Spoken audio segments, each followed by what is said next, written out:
ये लंबे अंतराल के बाद मिल रहे हैं।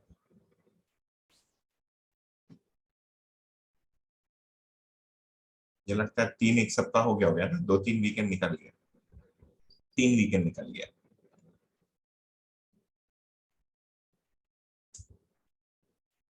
हम लोग कहाँ पहुंचे थे मैं भूल भी गया, तो मुझे वो वीडियो रिकॉर्डिंग खोल के देखना पड़ा। लास्ट टॉपिक क्या था इसमें।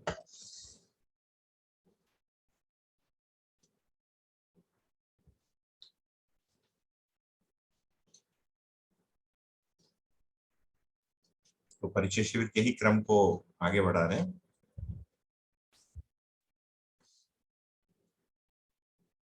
अभी जिसको जीवन विद्या परिचय शिविर बोलते हैं, उसका स्वरूप को जो देखें तो पिछले 15-20 वर्षों में ये, क्या कहना चाहिए, 20 से 25 वर्षों में धीरे धीरे ये इवॉल्व हुआ है। प्रारंभिक क्रम में मैं तो इस जिसको जीवन विद्या कहते हैं उसके संपर्क में जून 2004 में आया।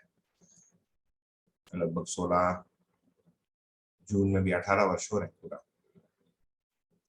उसका पहले का जो सुनने में आता है, तो परिचय शिविर श्रद्धेय बाबा जी, जिनको नागराज जी जिनको बाबा जी बोलते हैं, वही लिखते थे। तो उसमें सीधी बात, मतलब उनके अनुसंधान, मनुष्य के जीने से संबंधित समस्याओं का समाधान, उसको एक प्रकार से तात्विक रूप से वो रखते थे।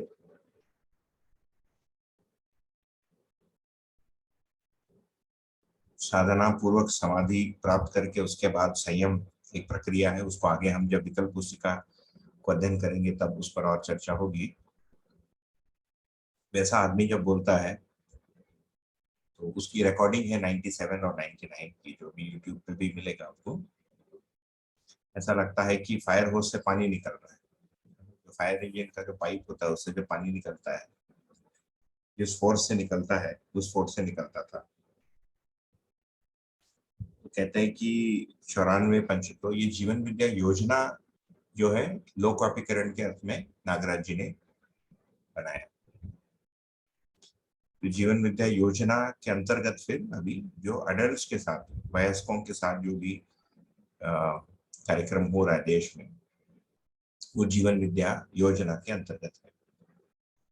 जीवन विद्या योजना का मूल उद्देश्य था, या ये है, कि मानव जीवन और शरीर के संयुक्त रूप में है, तथा जीवन जागृति के साथ साथ मानव लक्ष्य, ये लोगों तक इसकी सूचना पहुंच जाए। जीवन का कार्यक्रम समाधानित या सुखी होना है, और उसके अलग अलग परिप्रेक्ष्यों में उसका फल कैसे दिखता है, इसके बारे में चर्चा। और इस समझदारी के क्रम में फिर अस्तित्व के बारे में जानकारी होना, जीवन स्वयं के बारे में जानकारी होना, मैं जैसा हूं वैसे क्यों हूं, और इससे अच्छा, इससे बेहतर कैसा हो सकता है, इसके बारे में जानकारी होना, तथा मेरा जो आचरण है जिसको कंडक्ट कहते हैं, मैं किस प्रकार का मनुष्य हूँ, और मेरे आसपास जितनी भी वास्तविकताएं हैं, चीजें हैं, लोग हैं, पेड़ पौधे हैं, पशु पक्षी है, प्राणी है, इनके साथ मेरा संबंध निर्वाह पूर्व पीढ़ी से कैसे हो पाए, इसके बारे में वो जानकारी देते थे। तो साथ में जब जीवन को, जो हम चैतन्य इकाई के रूप में अभी हमको परिचय हुआ इस परिचय शिविर के माध्यम से, तो उसमें देखेंगे तो अनेकों क्रियाओं का होना, उसमें भ्रम की भी बात है, मुक्ति की भी बात है, तथा जागृति की भी बात है। 94, 94, 95 के आसपास कुछ लोग नागराज जी के संपर्क में जब आए, 88 में आए कुछ लोग, 93, 94 में इसको जब मैंने समाज में कैसे ले जाए, इसके बारे में लोगों ने सोचा। एक नहीं, 2-4 लोगों ने सोचा, नागराज जी से सुन के फिर वो लोग इस शिविर को बोलने लग गए। तो कुछ लोगों ने इसका व्यवहारिक स्वरूप बनाया, क्योंकि आज के दिन जो हम, जो साधन संपन्न वर्ग है, जो आज के दिन 2020, 2000 के बाद, या ये पूरे दशक 30-40 वर्षों के अंतराल में देखें, तो भारत में साधन संपन्न वर्ग अधिकांश शहरों में या छोटे टाउन्स में होना, और ये नौकरी व्यापार किसी माध्यम से वस्तु को प्राप्त करने की स्थिरता लोग प्राप्त कर लिए। उसकी पूर्व की जनरेशन को देखें तो, जैसे मैं अपने दादाजी के जनरेशन, आप लोग अपने दादाजी के जनरेशन को सोचेंगे तो उसमें भोजन के लिए ही अगले वर्ष का भोजन और कमाई कम होती थी। जो भूमि से जो उपार्जन होता था, किसानी थे मेरे दादाजी। दादाजी ने तो जॉब किया, नौकरी किया रेलवे में। तो सामान्य रूप से ऐसे लोगों को देखेंगे तो इनकी सर्वप्रथम आवश्यकता थी कि भाई अर्थ, है ना, भौतिक वस्तु की उपलब्धता सुनिश्चित हो जाए किसी विधि से। इसके साथ इनकी कुछ कामनाएं भी होती थी। दर्शन में आगे हम देखेंगे इसको काम शब्द से इंगित किया गया है, खरन दर्शन एक पुस्तक में। तो कामनाएं, बड़े आदमी बनने का कामना, पढ़ा लिखा होने का कामना, पद का कामना, सम्मान का कामना, जो हर मानव में सामान्य रूप से पाया जाता है। और अर्थ के प्रति एक निर्भरता है, उससे आश्वस्ति का स्रोत होना, ये स्वाभाविक है मानव के लिए। तो जब, और ये जिसको पढ़ा लिखा वर्ग कहते हैं, जो लिखने पढ़ना जान लिया और आधुनिक शिक्षा, वैज्ञानिक शिक्षा या विज्ञान से प्रेरित शिक्षा कहना चाहिए आधुनिक शिक्षा को, वैज्ञानिक पद्धति से प्रेरित शिक्षा प्राप्त किया हुआ, सोच विचार करता हुआ, पुरानी मान्यताएं और रूढ़ियों से उभरा हुआ व्यक्ति यदि देखें तो अस्तित्व के प्रति कुछ जिज्ञासाएं हो सकता है कुछ लोग रखे, अधिकांश लोगों में नहीं। स्वयं को जानने की जिज्ञासा कुछ लोगों में हो सकता है, बहुत ही कम, मुझे लगता है 1% से भी कम लोग, अधिकांश लोगों में नहीं होता है। उससे संबंधित कुछ उनकी मान्यताएं रहती है, जिसको धर्म में अभी रिलीजन कहते हैं, उसके आधार पर रहा। और जो सुख दुख का स्थली है वो परिवार, संबंध, जमीन जायदाद, इसको लेकर रहा। सुख भी दुख भी दोनों का स्थली वही। 1000, 10,000 या 1 लाख में से एक आदमी समाज के लिए कुछ भला करने का सोचा, अपने स्वार्थ को छोड़ के। फिर ऐसे लोग यदि देखें तो 30-40 वर्षों में भारत में बढ़े। एनजीओ बोल के एक सेक्टर का ग्रोथ हुआ, जिसमें लोग समाज सेवा के नाम से, कुछ लोग परिवार छोड़ के गए, कुछ लोग उसी को अपना व्यवसाय या आजीविका का माध्यम बनाए, के आधार बनाए, कुछ लोग परिवार में रहते हुए उसके लिए कुछ करने का प्रयत्न किए, जिसको अच्छे सोचने वाले लोग हम कहेंगे। और शायद दसों हजार या लाखों में एक अपने जीवन या अस्तित्व को लेकर प्रधानता में शोधरत रहा। नहीं तो शोध का वस्तु, जो पदार्थ के नियम है, जिसको साइंटिफिक मेथड से भी स्टडी किया जाता है, मूल रूप में फिजिक्स वही रहा। परंतु फिजिक्स को भी समझने के लिए जो व्यक्ति प्रयत्न करता है, वो उसके भी सुख दुख का कारण मान सम्मान, पद, प्रतिष्ठा और भौतिक वस्तु ही है। तो जब किसी को ज्ञान के बारे में जिज्ञासा ही नहीं है,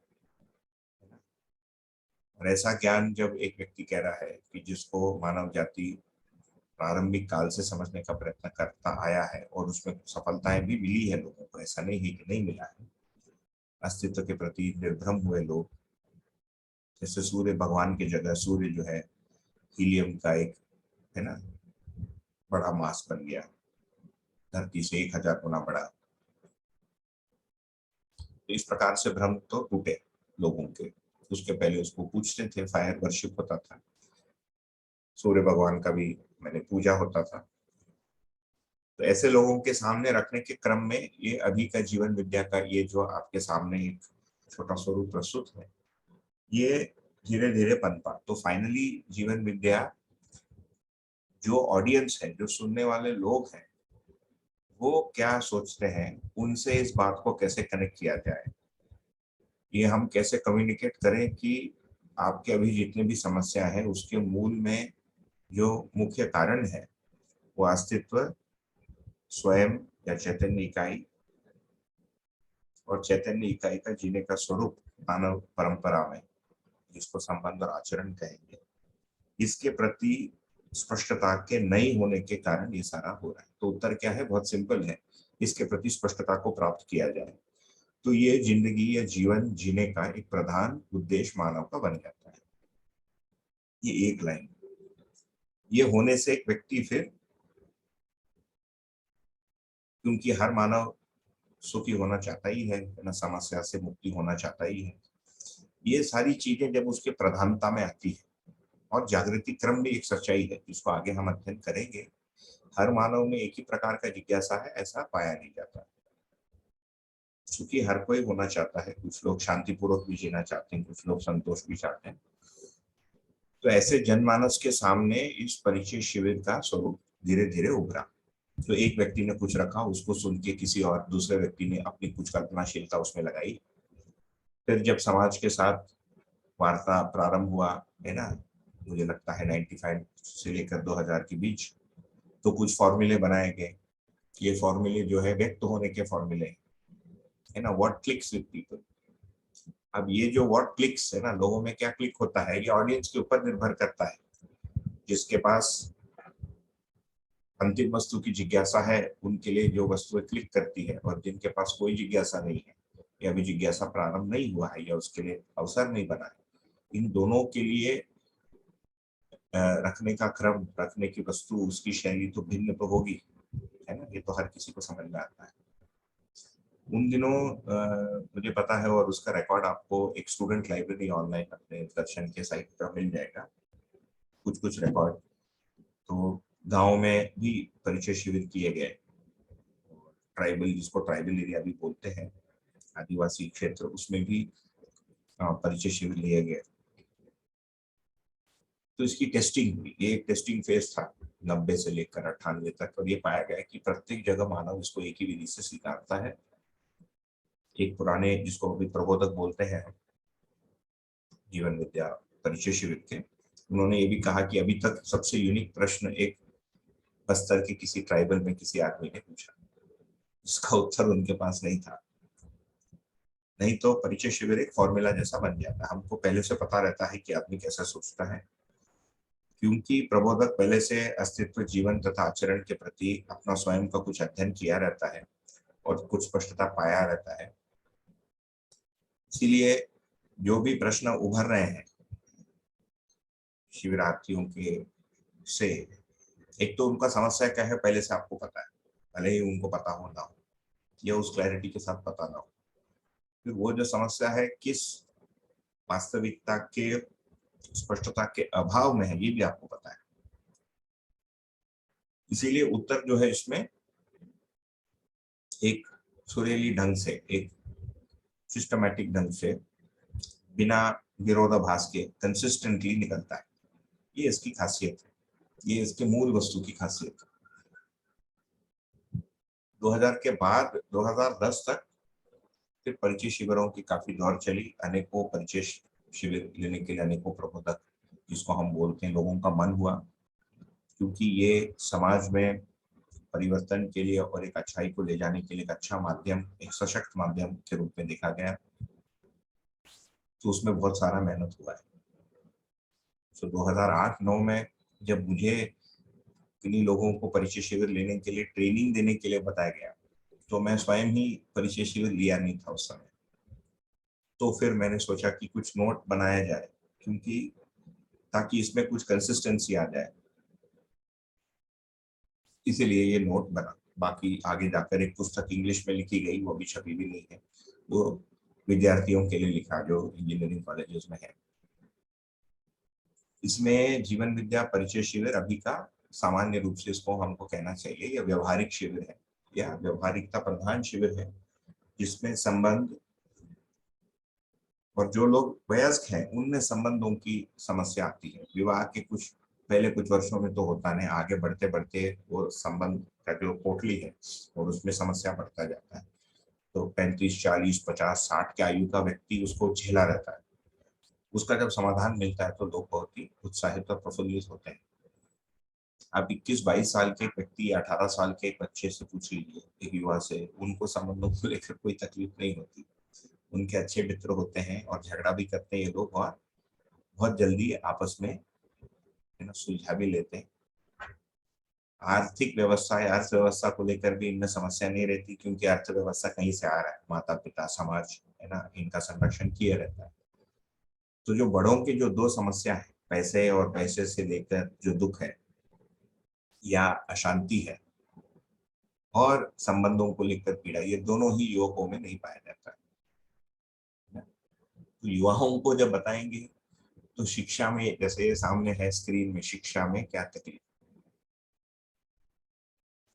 तो ये उनको ज्यादा पड़ता ही नहीं, मेरे अनुसार नहीं पड़ेगा। मैं बहुत परिचय शिविर नहीं लिया हूँ, 5 या 6 ही लिया हूँ। हमारे एक साथी हैं, 300-500 नंबर हो गया उनका परिचय शिविरों का।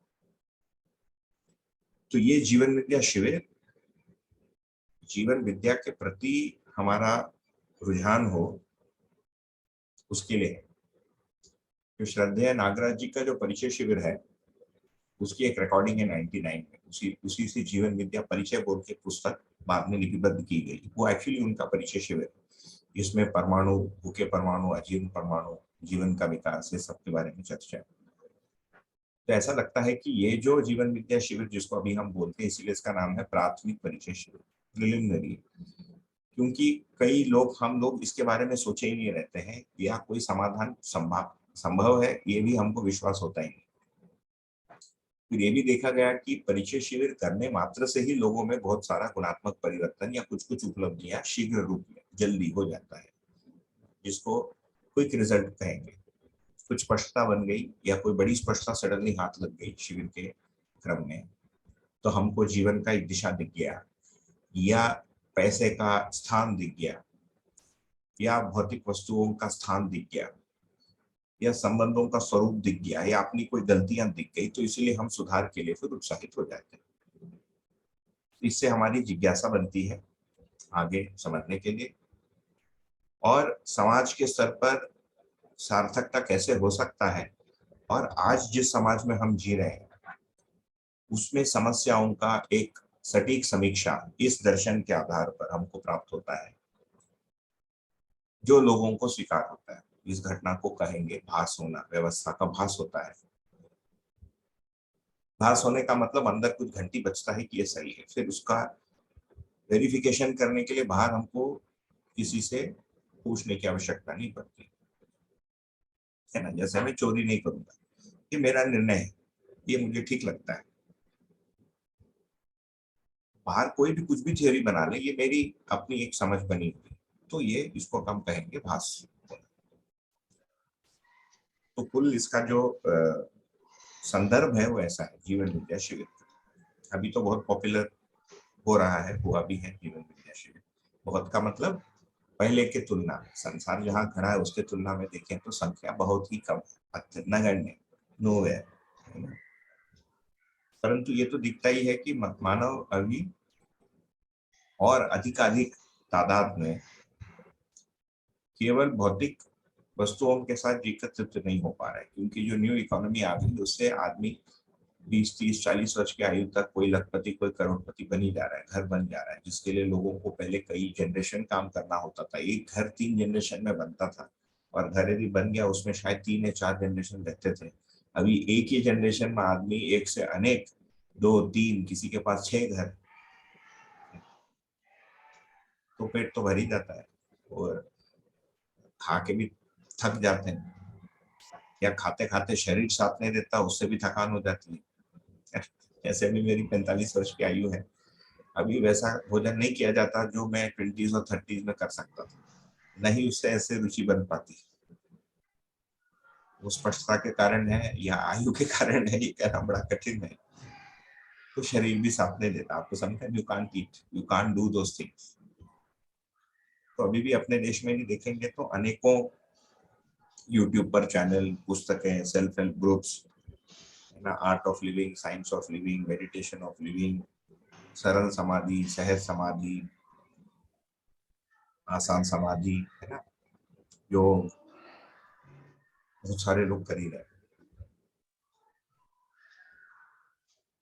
जीवन विद्या परिचय या प्राथमिक परिचय शिविर इसके लिए एक बढ़िया, एक अस्तित्व सहज एक फ्रेमवर्क देता है, जिसके आधार पर हम समझ सकते हैं इन चीजों को। और ये बाकी विधाओं की जो मूल आशा है उसको परिभाषित कर पाता है सार्वभौम विधि से कि आर्ट ऑफ लिविंग का तात्पर्य क्या हुआ, साइंस ऑफ लिविंग का तात्पर्य क्या हुआ, योग का प्रतिदिन की जीने में। तो ये हमको छोटी छोटी सीढ़ियां देता है that you can hold on to, है ना, जिसको हम पकड़ के आगे चल पाते हैं। तो जीवन या मानव जीवन के लिए हमको एक दिशा देता है। इसको लेकर अध्ययन करना, इसका अभ्यास करना और आज के वर्तमान स्थिति को झेलना, क्योंकि पुस्तकों में जो लिखा है और बाहर की स्थिति में भेद, पुस्तक में जैसे मित्र संबंध लिखा है वैसा बाहर मित्र संबंध मिलना शायद किसी को मिले, बहुत लोगों को नहीं भी मिल सकता है, या सभी लोग उसी के क्रम में हैं। तो ये एक फिर चलती हुई प्रक्रिया है। ये छोटा सा मेरे एक तो गैप भी हो गया था 1 महीने का, मुझे लगा एक छोटा सा वार्म अप के लिए कि हम कहाँ खड़े हैं ये हमको स्पष्ट हो जाए। मैं जब जीवन विद्या के संपर्क में आया था 2004 में, तो बाकी लोग जो मेरे से पहले से लोग किए हुए थे या अन्य लोग पूछते थे तुम्हारे कितने शिविर हुए, तो एक व्यक्ति का आकलन इससे होता था कि उसने कितने परिचय शिविर किए हैं। अध्ययन शिविर बोल के कुछ था ही नहीं उस समय जिसको अध्ययन शिविर बोलते थे, और ये बात है 2006 या 7 की, वो अभी जिसको 44 अध्ययन बिंदु के रूप में हम आगे देखेंगे, वो अध्ययन बिंदु एक्चुअली श्रद्धेय नागराज जी द्वारा सिलेबस है जीवन विद्या परिचय शिविर के लिए, उसको अध्ययन शिविर के रूप में करते थे। पुस्तकों का अध्ययन कराने का कोई क्रम था ही नहीं। वो 2010 से प्रारंभ हुआ फुल टाइम, 9 से और फिर 10 से। मैं उसके फर्स्ट बैच में था 2010 में। आज छोटी एक जगह है रायपुर के पास, उसमें मैं और मेरी श्रीमती गौरी हम दोनों रहे 1 डेढ़ वर्ष। और पुस्तकों का अध्ययन, क्योंकि मुझे हिंदी नहीं आती थी इतनी, उनको नहीं आता था बिल्कुल ही नहीं। मेरी मातृभाषा तमिल और मैं सोचता हूँ अंग्रेजी में, पढ़ा लिखा अंग्रेजी में, आज भी मेरे से हिंदी पढ़ा नहीं जाता, मैं हिंदी अखबार नहीं पढ़ पाता हूँ। तो एक लर्निंग कर रहा हमारे लिए भी। फिर आगे जैसे अध्ययन किया तो पता चला मतलब ऐसे स्वीकार हुआ कि अध्ययन के क्रम में समाज में कोई सार्थक भागीदारी करना अभ्यास का एक भाग है। इसको साधना भी कहा गया है, बट साधना थोड़ा हेवी वर्ड है, थोड़ा वेटेड वर्ड है, क्योंकि परंपरा में जिसको साधना बोलते हैं उसमें विरक्ति या भक्ति दो ही पद्धतियां पता चलती है। उन चीजों से यदि हम बचेंगे, साधना का मतलब मध्य दर्शन के अनुसार साधना का ये तात्पर्य है कि हमारी मानसिकता को सच्चाई के अनुरूप करने की जो प्रक्रिया है, ये साधना है। सिंपल। हमारी मानसिकता का मतलब हमारा सोच विचार, हमारा व्यवहार, हमारी इच्छा, हमारे निर्णय, अस्तित्व सहज हो जाए, नेचुरल हो जाए। उसका मतलब क्या है, वही पूरे दर्शन में दिया है। सो this is an exciting process of discovery, है ना। मुझे लगता है जिन लोगों को इंटरेस्ट था भी नहीं या कभी सोचे भी नहीं कि हम कुछ समझेंगे, जीवन को समझेंगे, चैतन्य को समझेंगे, उनके लिए भी ये सब, जिसको अभी के भाषा में बोलते हैं, है ना, जिंदगी का काम धंधा हो जाता है। So other than earning money and society में कुछ काम करना, समझना भी एक काम धंधा हो जाता है। अब 30 की आयु में, 40 की आयु में, 50 की आयु में, 60 की आयु में हम पुनः विद्यार्थी बनने जाते हैं, तो परिस्थितियों के अनुसार कुछ विशेष डिफिकल्टीज तो आएंगी ही, क्योंकि वो सारे जो दायित्व है, जो जिम्मेदारियां है, जो एक वयस्क के लिए आ जाते हैं, वो आपको परिवार विद्यार्थी का जीवन में पर्याप्त समय देने के लिए मतलब बीच में रहे, खड़ा रहे। क्योंकि विद्यार्थी का जीवन यदि देखेंगे 22 से 25 वर्ष की आयु तक हो जाता है, ज्यादा से अधिक 28-30। उसके बाद गृहस्थ, आर्थिक जीवन और समाज में कुछ सार्थक भागीदारी करने का समय आ जाता है। ये नेचुरल एक ग्रोथ है मनुष्य के अभी के जीवन में। गृहस्थ और आर्थिक तो हर मानव करता ही है। गरीब से गरीब आदमी ही भी गृहस्थी और अर्थव्यवस्था को सुरक्षित करने में समय देता है। सबसे अमीर आदमी भी ये दो ही करता है। ज्यादा अधिक से अधिक वो समाज में अपना पहचान को विशालतम स्वरूप में स्थापित करने के लिए सोच रहा है। जो अभी भी अर्थव्यवस्था को ही लेकर जूझ रहा है, या प्रतिदिन दिन में 4-10 बार घर में झगड़ा ही हो रहा है, वो समाज में पहचान के लिए उसको सोचने का फुर्सत ही नहीं रहता, या उसका मानसिकता वहां तक पहुंचता ही नहीं। तो हम लोग अभी जहाँ खड़े हैं वो ये जगह है।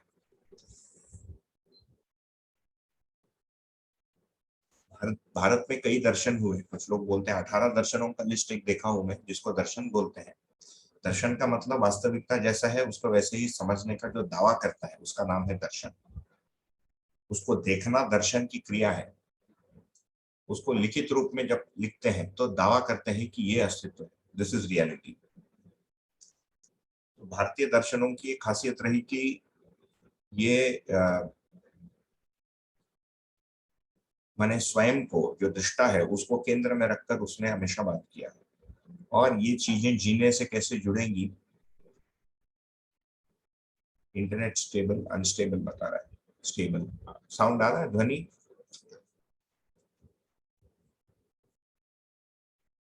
साउंड ठीक है? हाँ भैया ठीक आ रहा है। हाँ ठीक, वो बीच में अनस्टेबल बताया।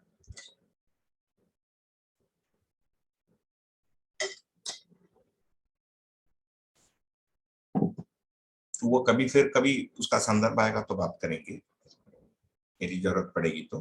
भारत में दर्शनों की जो प्रकटन क्रम रहा उसके बारे में मुझे तो थोड़ा मोड़ा पता है, आपको भी पता ही होगा, आप लोग सब पढ़े ही होंगे सब। उस पर शायद हम लोग एक्सचेंज ऑफ व्यूज भी कर सकते हैं।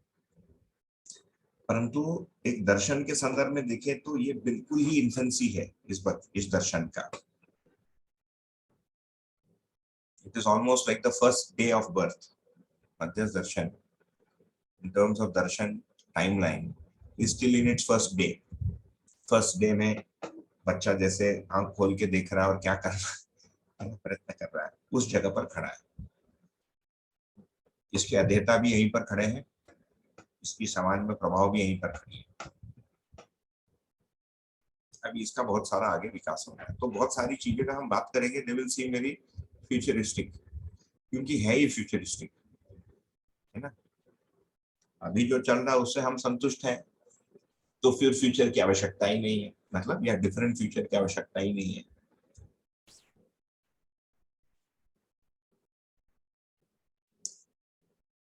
तो ऐसे इन्फेंसी में, मतलब बचपने में रहने के दर्शन के इन्फेंसी वाले स्टेज में के इंट्रोडक्शन की इन्फेंसी में हम बात कर रहे हैं, ये जगह है ना।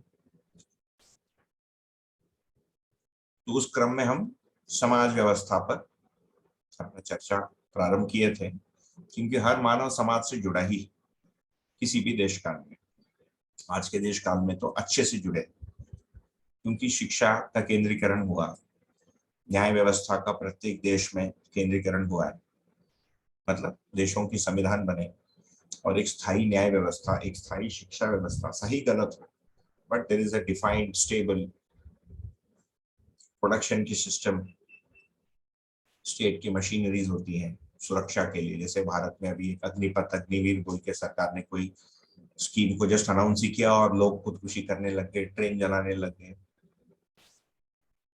तो बड़े स्तर पर व्यवस्था का ऑलरेडी प्रकटन इस धरती पर हो चुका है, जो 100-200 वर्ष पहले इतने विशालतम स्वरूप में नहीं था। तो शिक्षा, प्रोडक्शन, उत्पादन, ट्रेडिंग सिस्टम विच इज विनिमय, स्टॉक मार्केट, एक्सचेंज, फॉरेक्स, ये सब, जस्टिस सिस्टम जिसको न्याय, courts and security, health systems, ये 5 हमने देखे। ये सब बड़े स्तर पर अभी दिखते हैं। तो इस दर्शन के रोशनी में फिर हम इसको कैसे मूल्यांकित करें, उसके क्रम में भी हम बात करें। इसमें कुछ चीजें पहले से भी लोगों को ज्ञात होगा, हो सकता है कुछ चीजें नहीं। इसीलिए इस वाले भाग को भी मैंने कहा, क्योंकि ये जो शिविर है, ये फिर इस बात को, मतलब जो जीवन विद्या प्राथमिक परिचय शिविर, ये 2 चीजें करता है। एक तो हमारे में जो समस्या है उसको परिभाषित करता है हम ही के लिए, It tells you the many ways in which you are unhappy and you may not know. एक दूसरा, इन अ वेरी कंसिस्टेंट मैनर समाज में क्या क्या प्रॉब्लम है उसको वो बढ़िया ढंग से बताता है। ये होने से क्या होता है, इसको सुधारने की इच्छा होती है, वो इच्छा फिर समझने की जिज्ञासा में परिवर्तित हो, ये उसका आशय है। दिस इज द क्रक्स जो साइकोलॉजिकल अप्रोच ऑफ जीवन विद्या शिविर वो ये।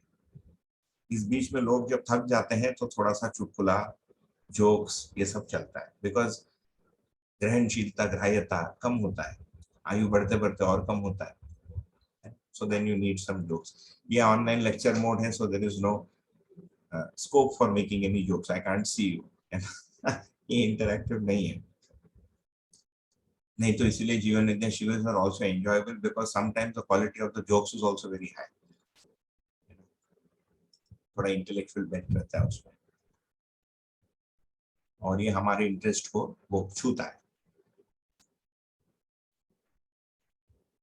तो ये अध्ययन सीरीज के क्रम में इसीलिए फिर मुझे लगा ये परिचय शिविर को हम पहले कर लेते, क्योंकि सभी लोग अनेक अनेक डिजाइन के जीवन विद्या शिविर करके आते हैं, तो कुछ मूल चीजें हमारे में कॉमन आ जाए, सभी लोग उसको सुन लें, जिनकी इच्छा है। उसके लिए परिचय शिविर से प्रारंभ करने का सोचा। फिर वो करते करते रिकॉर्डिंग की बात आ गई, क्योंकि कुछ लोग अटेंड नहीं कर पा रहे, तो अभी रिकॉर्डिंग हो ही रहा है, तो मेरे भी मन में आ गया तो ठीक से किया जाए, क्योंकि वापस तो इतना मेहनत, जनरली सभी लोग बिजी ही रहते हैं, है ना। जो मैंने कहा, गृहस्थी, आर्थिक जीवन, विद्यार्थी के जीवन और समाज में कुछ परिवर्तन करने के चक्कर में पूरा दिन निकल जाता है, तो फुर्सत नहीं है सब करने। मुझे लगा जब हो ही रहा है तो उसको थोड़ा ढंग से किया जाए, तो थोड़ा लंबा भी हो गया हमारा। Initial plan was to do it in 2 month, 2 महीने में करने का सोचा गया। अब मैं काउंट ही भूल गया हम कब प्रारंभ किए, बट इसको पूरा करते हैं, इसको अपने घाट तक पहुंचा देते हैं, ताकि somebody wants to have a lecture based introduction to जीवन विद्या, ये इंटरनेट पर उपलब्ध हो। फिर many other people also do it, है ना, अनेकों लोगों को करना चाहिए। दूसरा, मेरे मन में ये भी आया कि जो लोग अभी परिचय शिविर किए हैं, कुछ अध्ययन में प्रारंभ किए हैं, कुछ अध्ययन किए होंगे, अध्ययन के नाम से पुस्तकों को पढ़े होंगे, इन लोगों में यदि जीवन विद्या शिविर लेने का मन बनता है, तो कोई उनके पास एक फॉर्मेट उपलब्ध हो जिसके आधार पर वो अपने शिविर लेने की जो यात्रा है इसको प्रारंभ कर सकें, फिर अपने समझ अनुसार उसको इम्प्रोवाइज करें, क्योंकि there is no one set formula for how to start a shivir and कौन से क्रम में रखना। एक वो ऑडियंस पर निर्भर करता है, बोलने वाले के स्पष्टता पर निर्भर करता है, उसके भाव वाले पक्ष पर निर्भर करता है, और उसके तर्क रखने की शैली पर निर्भर करता है। जैसे मेरा चीजों को एक्सप्लेन करने का एक शैली है, it goes in a particular flow. जो बाकी लोग जीवन विद्या शिविर लेते हैं उनकी फ्लो, शैली, भाव, मुद्रा, भंगिमा अलग होगा, जिन वस्तुओं पर वो फोकस करेंगे वो अलग होगा, वो कई बार ऑडियंस पर भी निर्भर करता है। तो आप में से जो भी लोग अभी इसको सुन रहे हैं या आगे सुनने की इच्छा रखेंगे या आगे सुनेंगे, इसको ध्यान में रखते हुए इसका उपयोग आगे कर भी सकते हैं। ये इसका एक बेसिक एक बैकग्राउंड। तो हम लोग यहाँ पर आए थे शिक्षा पर, है ना, शिक्षा की आवश्यकता। तो इस पर तो हमारी बात हो चुकी थी। हर बच्चे में जन्म से ये 3 प्रवृत्तियां पाई जाती है: न्याय का चाहना, सही कार्य व्यवहार करना, तथा सही बोलना या समझने की चाहत। हम क्या कर सकते हैं, अपने व्यवहार से उन्हें न्याय प्रदान करें, क्योंकि बोलने से तो न्याय आता नहीं। हम उनके साथ कैसे इंटरेक्ट करते हैं, क्या निर्णय लेते हैं, उससे उसको समझ में आता है। जो हमारे में चाहत के रूप में बनेगा, और जैसे जैसे न्याय के पक्ष में हमारा सोच विचार और व्यवहार होगा, या न्याय जैसे होने लगेगा, जो हमारे अध्ययन और समझ और अभ्यास का फल होगा, वैसे वैसे बच्चों में ये ट्रांसफर होगा। वैसे ही सही कार्य व्यवहार करने की योग्यता को विकसित करके उसको अवसर भी देना पड़ेगा। तो बच्चों में हाथ पैर से काम करने का अवसर भी देना पड़ेगा, चाहे वो फिर हम किसी विद्यालय में पढ़ते हों या घर पे हो। सर्वाधिक तो बच्चा, मुझे लगता है, बच्चे अपने माँ बाप से घर पे ही सीखते हैं। ये हमारे फॉर्मेटिव ईयर्स होते हैं, उसी में बच्चा सीखता है। और जो सही बोलना और समझना चाहता है, उसी को, उसके लिए सही को समझाया गया, वो किस क्रम से रखना है उसका भी विवेक हमें चाहिए। अब पहले ही दिन जीवन और चैतन्य, जैसे मेरी बेटी, मैं और मेरी पत्नी जो बात करते हैं उसको जीवन बोल के कोई चीज सुनाई दी है, जीवन कुछ होता है, फिर मैं उसको पूछता हूँ तुम कहाँ से सोचते हो, बोलती यहाँ से सोचते हो। मैं पूछता हूँ यहाँ से सोचती हूँ कि यहाँ से सोचती हूँ, वो फिर बोलती है पता नहीं। फिर मैंने उसको एक मान्यता दे दी, तुम जीवन से सोचती हो, बस जीवन क्या है मैंने नहीं बताया उसको।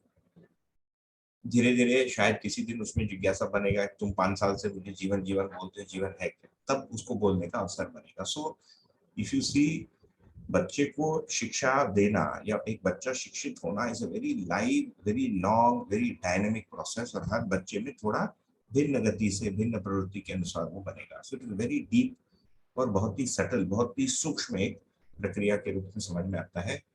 हम पुस्तकों में लिख के जो फॉर्मली जो क्लासेस लेते हैं वो एक भाग है ना? परंतु बच्चा घर में व्यवहार और विचार से अत्यधिक प्रभावित होता है। जैसे जैसे बड़ा होता है तो आसपास के बच्चे क्या बोलते हैं उससे प्रभावित होता है, और जैसे टीन्स में आता है, 13-14 वर्ष की आयु में आ जाता है, तो वो संस्कृति से प्रभावित होना शुरू हो जाता है, क्योंकि उसमें तर्क का विकास होता है 12-13 की आयु के बाद, जो प्यूबर्टी का टाइम है लगभग लड़कियों का, है ना? उसमें हार्मोनल चेंजेस भी होती है शरीर में, दूसरे जेंडर के प्रति उनमें आकर्षण भी होने लगता है ना? उसको वो समझ नहीं पाते, या अपने अंदर एग्रेशन भी हो जाता है उनको। ये सारी चीजों को बहुत सारे शिक्षा भी पहचाने भी हैं, है ना, और उस पर काम भी किए हैं। ऐसा नहीं कि इसी दर्शन के माध्यम से हमको समझ में आता है, परंतु ये समाज और संस्कृति से जो प्रभाव है ये बच्चों में पहुंचना प्रारंभ हो जाता है। मेरी बेटी परसों रात को सोते समय मेरे कान में आके पूछती है, मैं कैमरा के सामने रखता हूँ, पापा हार्ट ऐसा होता है, बताती है ऐसा, है ना, ये जो शेप। तो मैंने कब पूछा तुमको किसने बताया? तो कोई एक लड़का है उनके क्लास में, फर्स्ट स्टैंडर्ड में, ग्रेड 1 में जाती है मेरी बेटी, उसने क्लास के किसी और लड़की से पूछा कि do you love so and so other girl. उसके लिए वो दूसरी लड़की उस लड़के को बोलती है लड़का ही लड़की को लव करता है, लड़की लड़की के बीच में लव नहीं होता है ना? और मेरी बेटी हंसी। अब देखिए, हमारे घर में टीवी नहीं है ना, ये बॉलीवुड का पिक्चर में देखता नहीं, उसको देखने देता नहीं, कोई मैगजीन नहीं, कुछ नहीं, there is no way she can get this input in my house. मेरे माता पिता टीवी देखते हैं, कभी कभी बच्चों को अलाउड है उनके साथ बैठना, उसमें वो ट्रैवल का सीरियल या भोजन बनाने का सीरियल देखते हैं, जो भी प्रोग्राम होता है। 1 साल के बच्चे को जो 6.5 वर्ष की है, फर्स्ट ईयर ऑफ स्कूल, क्योंकि पिछले वर्ष तो कोविड था, insulated from the world, isolated, मैं ये लव और ये लड़का लड़की सुन के उसमें शर्म की भाव आ रही है। She is not asking me this with a straight face. तो वो जो जीवन है उसको उस 6.5 साल वर्ष की आयु में, प्यूबर्टी अभी बहुत दूर है ना, हार्मोनल जो चेंज होता है बहुत दूर है, 7-8 वर्ष दूर है, या 6 वर्ष तो दूर है ही, उसको इतना भाव, उसको इतना सेंस हो जा रहा है। तो मैंने उसको बोला एक तो हार्ट ऐसे दिखता नहीं, तो यूट्यूब में जाके मैंने एक लाइव बीटिंग हार्ट का मैंने उसको वीडियो दिखाया। तो उसने बोला बाप रे इसमें तो इतना खून है। मैं बोला हाँ, हार्ट में तो खून होता ही है। तो मैंने उसको अपना हार्ट का आवाज सुनाया, उसको मैंने उसका सुना।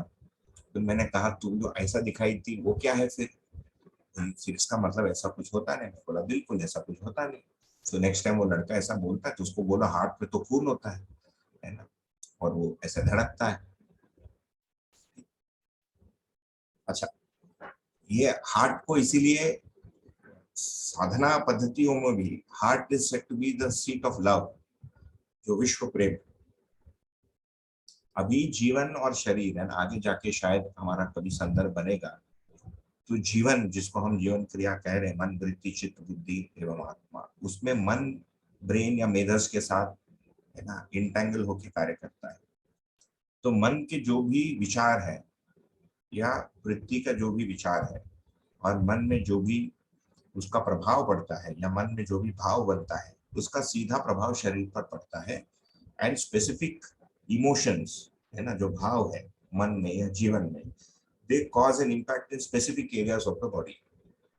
जैसे जीवन का स्पेसिफिक एक्शन ब्रेन के किसी स्पेसिफिक एरिया के साथ होता है ना, फ्रंटल लोब में कुछ होता है, विजुअल कॉर्टेक्स में कुछ होता है, लॉजिक का पार्ट कुछ है, लैंग्वेज का और कोई क्षेत्र बताता है, अभी आधुनिक विज्ञान में जो भी पता कर रहे हैं ब्रेन साइंसेस में। एक एफएमआरआई स्कैन करते हैं ये लोग, है ना, फंक्शनल मैग्नेटिक रेजोनेंस इमेजिंग बोलते हैं, वो क्या है मैं नहीं समझता हूँ, बट उससे पता किया। तो भय भी हृदय से ही जुड़ा है। व्हेन यू फील अफ्रेड तो हार्ट स्किप्स अ बीट, ये होता है। और वैसे ही दुर्भावना हुआ वो भी हार्ट में प्रभावित करता है, सद्भावना हुआ तो भी हार्ट में प्रभावित करता है। तो भाव और हार्ट का कनेक्शन वैसे तो ठीक है ना, भले ही we don't understand the detail, परंतु ये साइन कहाँ से आ गया मैं भी सोचता हूँ, तो नहीं समझ में आया, पढ़ने से शायद पता चलेगा। Some fellow must have come up with it, है ना, सम टाइम। कोई अंग्रेजी होगा, मोस्ट लाइकली सम अमेरिकन।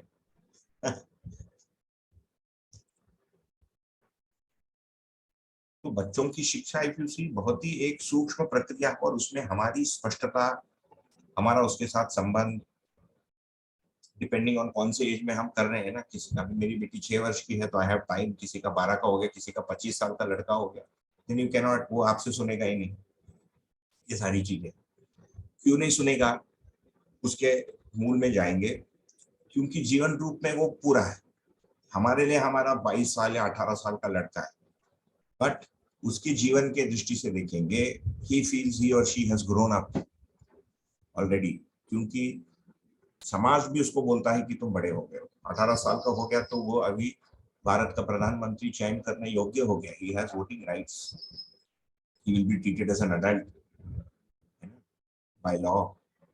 ये सारी चीजें उसके मान्यता में आई जाती है। तो हमारा उनके साथ इंटरेक्शन फिर इन सारे आधारों पर ही हो पाएगा। हमारे लिए तो अपना छोटा बच्चा है, बट वो एक स्वतंत्र इकाई है। जैसे मेरी बेटी अभी 6.5 वर्ष की है, उसका जो भी है हमारा दिया हुआ है, उसके बाद भी उसमें वो वाली चीज अभी आ गई कि वो अपने मन का करेगी, वो स्वतंत्र एक इकाई। तो अभिभावक या पेरेंट्स होने के नाते हमारी जिम्मेदारी है कि हम उसके लिए सहायक कैसे हो, ये उसके जीवन वाले पक्ष को समझने से या ध्यान में रखने से ही होगा। और अभी मैं समझ और बड़े ज्ञान जागृति की बात भी नहीं कर रहा हूँ, एक सामान्य बोलचाल के भाषा में यदि रखेंगे, उसके लिए हमको अपने जीवन और हम कैसे ऑपरेट करते हैं उसका एक सोच विचार, एक चीज चाहिए, नहीं तो कर ही नहीं सकते। तो इसमें यदि आएंगे कि भाई वर्तमान शिक्षा की जो पद्धति है, गिवन दैट जीवन में ये सारी आवश्यकताएं हैं और जीवन ऐसा सोचता है, एक लाइन में यदि बोले कि भाई वर्तमान शिक्षा की प्रॉब्लम क्या है, तो शिक्षित किसको कर रहा है यही नहीं पता है। देखिए संयोग से 30 मई को मैं बेंगलोर में था, कोई फोन किया था, इसलिए हमारी क्लास अभी 2 हफ्ते ब्रेक भी हो गई। ये नेशनल एजुकेशन पॉलिसी जो बना है, इसकी एक नेशनल करिकुलम फ्रेमवर्क बन रही है, तो उसकी जो समिति है उनकी बैठक थी, they had called religious and spiritual organisation Bharat से, और अपने कुछ साथी, एक वेदांत एक पाठशाला है बेंगलोर में, वहां पर जीवन विद्या का शिविर हुआ था, उन लोगों का अचानक याद आ गया, मेरी उनसे मित्रता थी, उन्होंने फोन कर दिया कि तुम लोग आके जीवन विद्या के बारे में रखो। मैं पूछा कितना समय, बोले 12 मिनट। 12 मिनट में क्या बोलेंगे। तो मेरा मन नहीं हुआ, तो मैंने बोल दिया कि मैं शायद नहीं आऊंगा, देखते हैं, बेंगलोर में हमारी एक फ्रेंड है, उनको अच्छे से आता है, दर्शन भी आता है, शिक्षक, वो कर लेंगे। मैं बोला मैं बनाकर भेज देता हूँ। तो अभी जो व्यक्ति मुझे फोन किए थे, मुझे वैसे पहचानते नहीं थे, उन्होंने कहा नहीं नहीं, जिस व्यक्ति ने मुझे बोला कि जीवन विद्या को बुलाना है, उसने बोला आपको आना चाहिए, इंग्लिश में रखना चाहिए ये जो। तो फिर मेरा मन नहीं हुआ। मेरा पूरा यहाँ का टाइम टेबल डिस्टर्ब हुआ, बट मैं जो भी है पुश माई सेल्फ में गया उधर। अब उसमें अच्छा सोचा है उन्होंने, national education policy is worth looking at, वो पहले की तुलना में बढ़िया है और अच्छा है। तो वो चेयरमैन थे कस्तूरी रंगन जी, और उनके मैंने समिति के और 4-5 वरिष्ठ लोग थे, they were all vice chancellors of some central university or some state university या private university। और जो बड़े नाम है रिलीजियस एंड स्पिरिचुअल एजुकेशन में भारत में, है ना, रामकृष्ण मिशन के हेड आए थे, साधन के head, church of south India के हेड आए थे, फिर आर्ट ऑफ लिविंग के स्कूल्स के वो रिप्रेजेंटेटिव आए थे, DAV Dayanand Anglo Vedic school के हेड आए थे, सीईओ जो होते हैं उनके साउथ के, और ऐसे ही कुछ इस्लामिक स्कूल आए थे, ये सब लोग आए थे। दे हैड स्पेसिफिक क्वेश्चंस कि भाई इसको कैसे करोगे, उस पर उनको प्रैक्टिकलाइजेशन चाहिए था। प्रैक्टिकलाइजेशन तो हमने किया ही है, पर बहुत कम स्तर पे किया है, और उनके जो स्टूडेंट्स है 40-50 हजार, किसी के पास 70,000 स्टूडेंट्स। हमारा जो काउंट था 250 या 300 था, we were the smallest. 300 across 3 schools था हमारा, so that is smaller than one of their, two of their maybe classes or one class also। जो 12 मिनट में मैंने केवल एक होलिस्टिक एंड मल्टीडिसिप्लिनरी एजुकेशन को हम लोग कैसे देखते हैं इस पर रखा। 4 लोग सुने, और जो मेन मॉडरेटर था उसको पता नहीं, तो उन्होंने बोल दिया कि नेक्स्ट स्लाइड में जाओ। मैंने कहा नेक्स्ट स्लाइड मेरा है ही नहीं, इतना ही है। आपने 12 मिनट बोला था, 8 मिनट हो गया, 4 मिनट बोल के मैंने बंद कर दिया। तो अभी वर्तमान शिक्षा को देखेंगे, और दर्शन जहां बात कर रहा है इसमें दूरी बहुत है। इस दूरी को हम कैसे देखें, तथा हम जो इससे गुजरे हैं इसके कुछ प्रभाव हमारे में भी दिखेंगे, इसीलिए ये वाला चर्चा हम करेंगे अभी। और हमारे जो बच्चे अभी जो existing school system, specially Indian context में देखेंगे, क्योंकि जैसे विदेशों में, कई विदेशी स्कूल्स में ये सारी समस्याएं नहीं है, बताते हैं फिनलैंड में बहुत ज्यादा है। तो एक बड़ा वर्गीकरण है शिक्षित और, है ना, अशिक्षित में। तो ये कॉलम्स में आपको दिखेंगे, यहाँ समझ, संबंध, हुनर, ये हुनर आया है, हुनर वो फॉन्ट का प्रॉब्लम है, सूचना, धन, श्रम, आत्मविश्वास, भय, समृद्धि। विकसित बोल के एक संस्था है मसूरी में, society for integrated development of human, ये बहुत पुराना डेटा है। इस संदर्भ में जो हम स्पष्टता की बात कर रहे हैं, जिसको हम समझ कह रहे थे, भौतिक वाला पक्ष है ना। If you remember our boxes, we had 4 boxes we started with, आध्यात्मिक, भौतिक, व्यवहारिक और बौद्धिक। तो उसमें बौद्धिक समझ वाले पक्ष में देखेंगे तो जिंदगी जीने के स्पष्टता या मानव प्रयोजन का स्पष्टता शिक्षित और अशिक्षित दोनों ही व्यक्तियों में बहुत बढ़िया ढंग से नहीं है। दूसरा, संबंध के प्रति स्पष्टता भी नहीं है। जो शिक्षित व्यक्तियों में थोड़ा संबंध का अधिक सुधार दिखता है कंपेयर टू कुछ अशिक्षित या रूरल एरियाज भारत में, उसका कारण एक्चुअली संस्कृति है, वो शिक्षा नहीं है। जिन घरों से हम आते हैं उसमें व्यवहार का एक पद्धति होता है, उसमें कुछ चीजें अलाउड है, कुछ चीजें अलाउड नहीं है। जैसे किन्हीं संस्कृतियों में, एक उदाहरण दे रहा हूँ कि भाई 2 पत्नी रखना अलाउड है ना, ये एक सामान्य चीज है कि कोई किसी के साथ भाग जाएगा। कई सारे घरों में यह सामान्य घटना नहीं, तो संबंध का वो वाला पक्ष बना ही रहेगा। कुछ क्षेत्रों में भाई भाई के बीच में जमीन जायदाद को लेकर झगड़ा, ये पारंपरिक वो है, घटना है, तो बच्चा बचपन से देखता है, उसकी इनविजिबल स्वीकृति उसमें हो जाती है। By the time he turns 18 और 21, उसके अंदर ये स्वीकृति हक आ जाता है कि मेरे पिताजी का जमीन मेरा है। ये उसको सभ्यता और संस्कृति से आया। Education was not given specifically, no subject tells you fight with your brother और मदर। तो ये टोटली मिसिंग है, क्वेश्चन मार्क है ना, कुछ कवरेज ही नहीं है इसमें। दूसरा, हुनर को देखेंगे, ये स्क्वायर रूट नहीं है, ये कुछ अजीब सा कुछ वो हो गया फॉन्ट में। तो ये सिद्ध ने जो वो किया, उन्होंने देखा कि इन जनरल जो शिक्षित बच्चे थे जो बड़े स्कूल्स में पढ़ रहे हैं देहरादून के पास मसूरी में, लगभग 10 to 15 स्किल्स मिले। और जो अशिक्षित बच्चे थे, जिनको अशिक्षित बोलते हैं 4th 5th स्टैंडर्ड, इनके पास बहुत सारे स्किल्स थे। There count of 64 I think, I have to check these numbers, शायद मिसप्रिंट है, बट बेसिकली 3 गुना सूचना का होना, इफ यू सी, शिक्षा से बहुत अधिक हो जाता है कंपेयर टू यहाँ पर।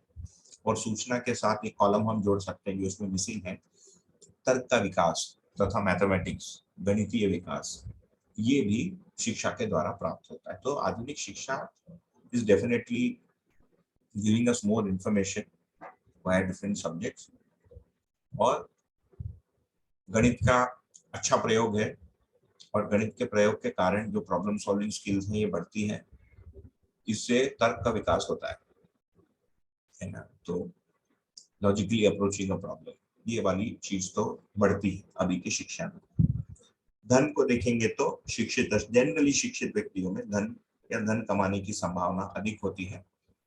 ये जनरलाइजेशन है ना। You see today some of the richest people in India और रूरल लैंड ओनर्स, क्योंकि लैंड का कीमत इतना बढ़ गया है, तो जिसके पास 1 एकड़ जमीन हाईवे किनारे हो 50, 60, 70 लाख 1 करोड़ का हो जाता है। एक जॉब में रहने वाले व्यक्ति को 1 करोड़ रुपए इकट्ठा करने में कई वर्ष लग जाएंगे, 10, 15 वर्ष लग जाएंगे। ये एक है। श्रमशीलता शिक्षित व्यक्ति में नहीं के बराबर है। This is a big missing link in our education today. And हमारे ऑल्टरनेटिव स्कूल्स में भी इसके बारे में बात, हमारे मतलब जनरली जिसको ऑल्टरनेटिव स्कूल्स के नाम से पता, जैसे मेरी बेटी स्कूल में जाता है, उसमें भी श्रम को मैंने उनके सिलेबस में अभी तक देखा नहीं।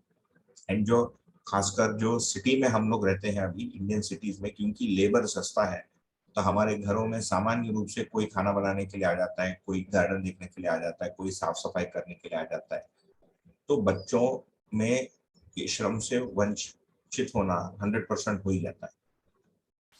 एंड ये गांव में भी वो एक एज तक मजबूरी में करता है, फिर उससे छुटकारा पाना चाहता है, क्योंकि उसकी कोई वैल्यू नहीं है समाज में, है ना। एंड उसका वो मतलब करेगा तो मजबूरी में करेगा, कोई जानबूझकर नहीं करेगा। Can you find some people जो फिजिक्स में पीएचडी किए होते हैं, मुझे एक आदमी पता था, वो अभी मेरे संपर्क में नहीं है कुछ वर्षों से, वो बैचलर ऑफ साइंस डिग्री लिया थे एमआईटी से यूएस, मास्टर्स किया था स्टैनफोर्ड से और पीएचडी किया था हार्वर्ड से। ये 3 से बड़ा इंस्टीट्यूट होता नहीं। तो फिर वो कुछ फिजिक्स में काम किया, मजा नहीं आया, रात से नहीं, वो मूंगफली उगाने चले गए थे मद्रास के बाहर कहीं दूर, हमारे पिताजी के गांव के पास मूंगफली उगाना था। तो श्रम की आवश्यकता फिर लोगों को सुख के रूप में महसूस होती है या सुख के स्रोत के रूप में महसूस होती है। तो जिनके घरों में छोटे बच्चे हैं, तो उनको घर में काम कराने का अभ्यास तो भारत के परिप्रेक्ष्य में तो बहुत आवश्यक है, नहीं तो आगे जाके इस संदर्भ में वो पीछे पड़ जाएंगे और शरीर स्वस्थता पर भी वो प्रभाव पड़ता है। मुझे ये चीज मुझे स्वयं में ही दिखती है। मैं एक मिडिल क्लास परिवार में पैदा हुआ, हमारे घर में हमेशा कपड़ा धोने के लिए और बर्तन मांजने के लिए कोई ना कोई व्यक्ति था। आज तक वो प्रवृत्तियां मुझ में नहीं आ पाई, उसका थ्योरी मुझे पूरा पता है, शरीर के साथ वो अभ्यास नहीं बन पाया, है ना। अभी मैं 45 का हो गया हूँ और ये पुणे के वेदर का अभ्यस्त हो गया हूँ, है ना, एसी में रहने का अभ्यस्त हो गया जॉब वॉब के कारण। अब धूप में जाने से लगता है कि कैसे करेंगे आप उसमें। तो ये बचपन से आने वाली एक चीज है या किसी एज में प्रारंभ भी किया जा सकता है। फिर आत्मविश्वास, एक और एक कॉलम दिखता है हमको इधर, यहाँ पर देखेंगे तो आत्मविश्वास जो है यहाँ पर क्वेश्चन मार्क तथा टिक है, क्योंकि यहाँ जो आत्मविश्वास है ये रिलेटिव है ना, तुलनात्मक आत्मविश्वास है कि दूसरे के तुलना में मुझे अंग्रेजी आती है या गांव वाले की तुलना में अंग्रेजी आती है। और ये एक बड़ा भूत है हमारे देश में, इंग्लिश जो ठोक मतलब आ गया हमारे में, और मैं भी उसी का प्रोडक्ट हूँ, उसी सिस्टम का। तो अंग्रेजी जानने को हम बड़ा मान लेते हैं, और आज के उसमें एक बड़ा भारत इंडिया स्पेसिफिक प्रॉब्लम है, ये चाइना में नहीं है या जापान में नहीं है या साउथ कोरिया में नहीं है। सारा इलेक्ट्रॉनिक्स उनका वो कोरियन में ही करके पूरा कर लेते हैं। ये हमारे देश की एक विशेष समस्या है। अभी ये एनईपी इसमें कुछ प्रयत्न कर रहा है कि पहले 5 साल एज फार एज पॉसिबल बच्चों को मातृभाषा में ही आप शिक्षा दो। भय से मुक्ति यदि देखेंगे तो बड़ा मुश्किल है, दोनों ही अलग अलग चीजों से भयभीत है। ये जो माता पिता ने जितना धन संपत्ति प्राप्त किया उतना मैं भी प्राप्त कर लूं, या वो जितना शिक्षित हुए उतना मैं भी शिक्षित होता हूँ, इसके भय में रहता है। मेरे माता पिता डॉक्टर बन गए, आई सर्जन बन गए, तो मुझे भी बनना है, इस दबाव में रहता है। तो पद भय, मान भय, धन भय, ये सारा तो, और अशिक्षित व्यक्ति में अलग प्रकार का भय है। भय तो होता ही है, केवल उसका स्रोत अलग अलग है। और जिसको हम समृद्धि के बारे में चर्चा की है, पता नहीं आप लोगों को याद आ रहा है कि नहीं, काफी महीने हो गए। आवश्यकता से अधिक हमारे पास भौतिक वस्तुएं हैं, इसकी जो स्वीकृति है, इसको हमने समृद्धि कहा। बहुत स्टार्टिंग जिसको समृद्धि का भाव कहेंगे, आगे जाके हम उसको और डिटेल में समझेंगे कि समृद्धि के कई स्टेजेस या लेयर्स हैं, है ना। ये हो सकता है कि शिक्षित व्यक्ति में हो न हो पता नहीं, अशिक्षित व्यक्ति में हो न हो पता नहीं, क्योंकि ये तो एक स्पष्टता और एक उदार वृत्ति या प्रवृत्ति का फलन है। परंतु साधन होने की एक सुरक्षा का भाव शिक्षित व्यक्ति में होता है। थोड़ी देर के बाद ही takes it for granted. 3 time का खाना मिलेगा, हमेशा बिजली रहेगी, टीवी में जा सकता हूँ, और अभी के सिटी में भारत में रहे तो कहीं से भी खाना मेरे घर में आ सकता है, इस पर विश्वास हो जाता है।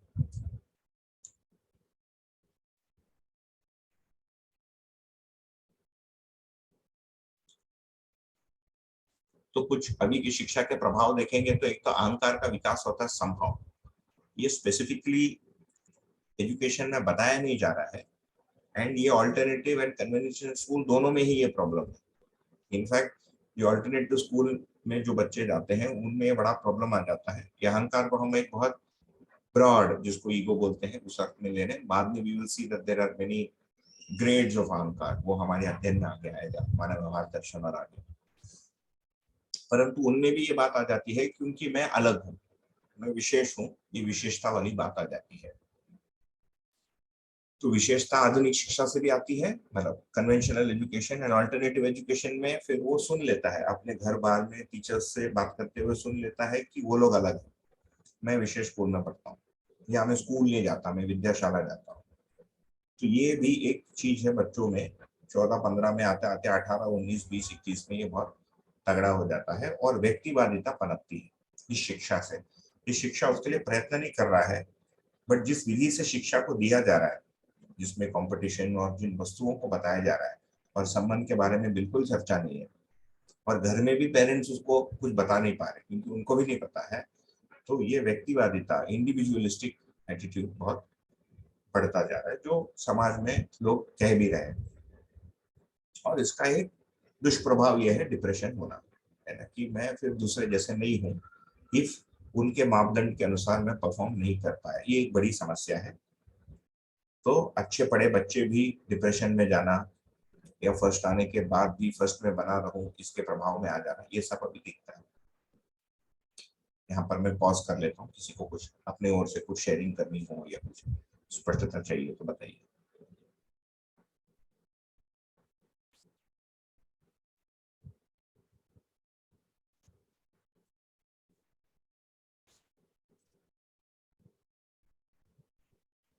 आगे बढ़े, चेहरा भी नहीं दिखता, somebody has to say yes।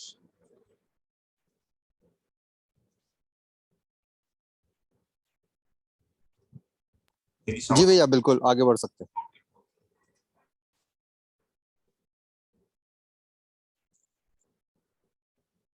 तो शिक्षा में भी देखेंगे तो ये भी एक ऑब्जर्वेशन में आता है, अवलोकन में आता है, कि इसमें भय और प्रलोभन दोनों बढ़ते जाता है।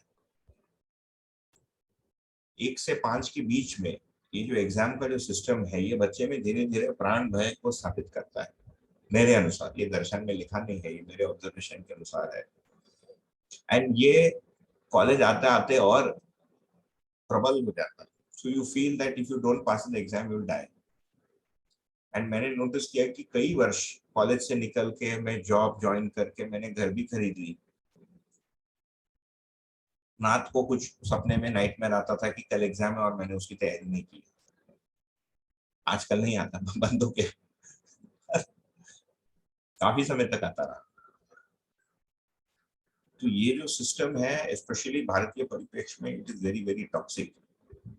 अब मेरी बेटी जहाँ एक एक स्टाइनर एक आदमी हुआ जर्मनी में, लगभग 150 वर्ष पहले, 125 वर्ष पहले, एक वॉल्डॉफ पद्धति की स्कूलिंग में जाती है अभी पुणे में। मुझे सबसे ठीक लगा वो, compare to looking at everything. घर के पास में भी था तो वहीं पर हमने भर्ती कर दी। तो वो लोग ये भय वाले इसको अपनाते रहे, फियर एंड एंटाइसमेंट, इसका उपयोग नहीं करते। तो वो लोग एक IGCSE फॉर्मेट को यूज करते हैं आफ्टर क्लास 5, 5th तक शायद उनका स्वयं का चलता है, international Cambridge graduate secondary examination ऐसा कुछ है। 10th में उसको दिलवाते हैं। तो मैंने ऐसे क्यूरियोसिटी के लिए, जब बैंगलोर में था, तो मैंने उसको ऐसे नेट पे थोड़ा सा पढ़ा कि ये है क्या IGCSE, किस में डाला है मैंने अपनी बेटी को। तो लोगों ने लिखा था कि बहुत ही अच्छा है, वो बहुत विकसित है, क्योंकि वो कंसेप्चुअल अंडरस्टैंडिंग पर जोर देता है compare to the Indian system. तो कुछ स्टूडेंट जो 10th तक IGCSE किए थे एंड 11th 12th में CBSE में शिफ्ट हुए, और कुछ बच्चे जो 12th के बाद मैंने जो एंट्रेंस टेस्ट है उसको दिए, उन्होंने अपना अनुभव लिखा था।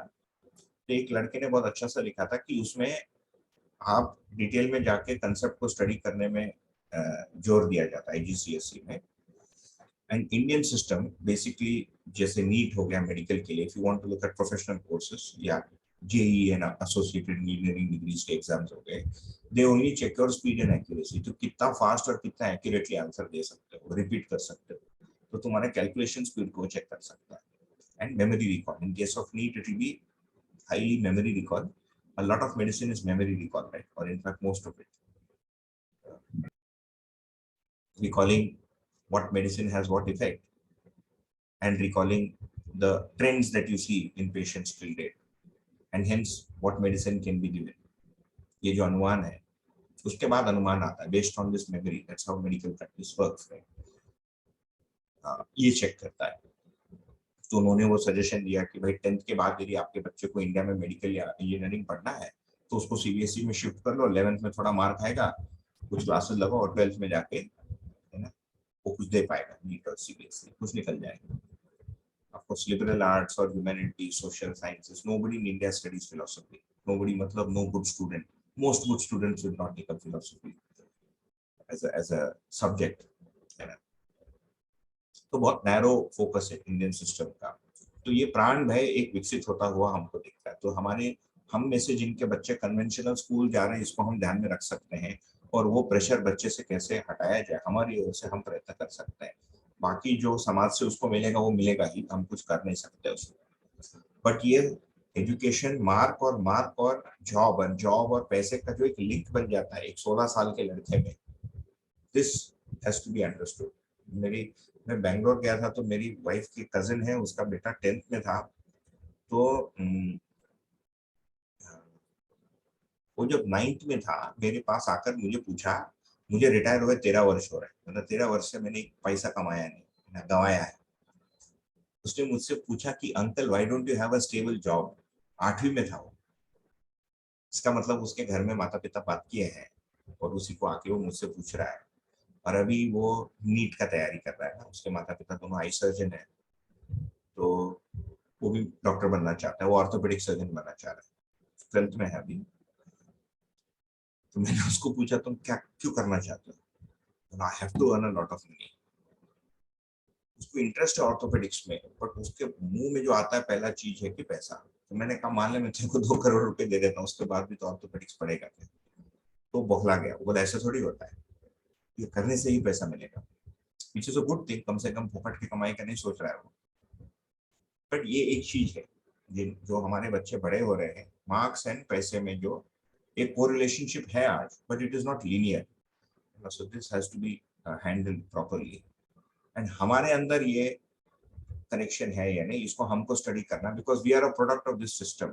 मध्यस्थ दर्शन को तो हम अभी पढ़ रहे हैं, ये भी हमको समझना चाहिए कि हम अभी जो पढ़ रहे हैं, हमारी यदि 35 की एज है, पहले के 5 साल छोड़ देते हैं, if your age is 35 or 45 or 55 minus 5 years, 50 years का प्रभाव हमारे अंदर है, हमारे जीवन में, मानसिकता में भय प्रलोभन सारा बैठा हुआ है।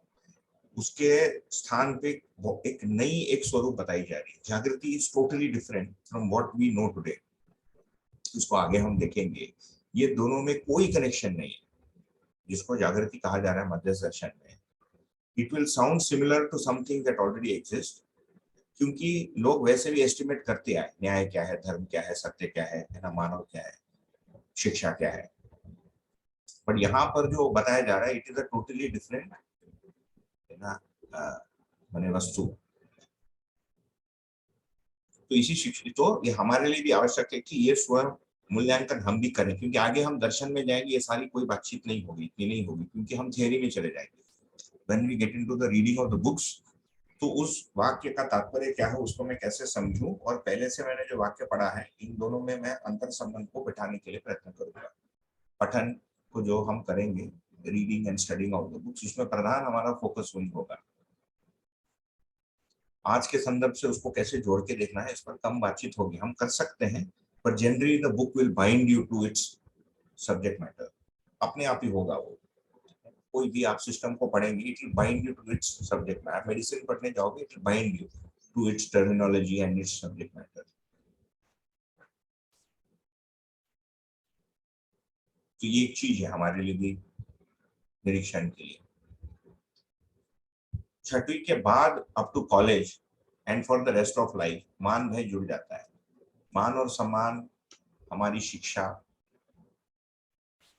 है ना, हम कहाँ पर पढ़े उससे हमको गर्व रहता है, and that becomes a basis for our identity. अभी जो लोग अध्ययन भी करते हैं, कराते भी हैं, या कम से कम जो करते हैं वहां तक ही सीमित रहे, तो अपने इंट्रोडक्शन में मैं कहाँ से पढ़ा हूँ, they don't miss telling it if it is a well known college. तो ये मान वाली चीज जुड़ी जाती है मार्क्स के साथ। तो 6 से 12 के बीच में वो मार्क्स, देन कॉलेज आते आते स्पेशलाइजेशन एंड पैसा, और उसके बाद पैसा, वस्तु, घर का साइज एंड पद, इसमें वो एक्सपैंड हो जाता है। And you will find that lot of जीवन विद्या परिचय शिविर इसके बारे में काफी सारा चर्चा करते हैं। So if you see a lot of जो जीवन विद्या परिचय शिविर बात करता है, it is talking in this region, if it is talking to an adult, है ना, कि भाई पैसा से सम्मान नहीं है, क्या क्या क्या क्या कुछ तो बोलते हैं, फॉरगेट दोस, कुछ वो होते हैं, राइम्स होते हैं ना, क्या होता है, सुख, सुविधा बराबर सुख नहीं है, सामान बराबर सम्मान नहीं है। मूल कंफ्यूजन क्या है उसमें, कि जितनी भी भाव है ये जीवन से संबंधित है। चैतन्य का एक डिस्टिंक्ट प्रकृति है, शरीर एक डिस्टिंक्ट प्रकृति है, और घर एक तीसरा डिस्टिंक्ट प्रकृति है ना। और पैसा तो एक इमेजिनरी प्रकृति भी नहीं है, एक इमेजिनरी मान्यता है।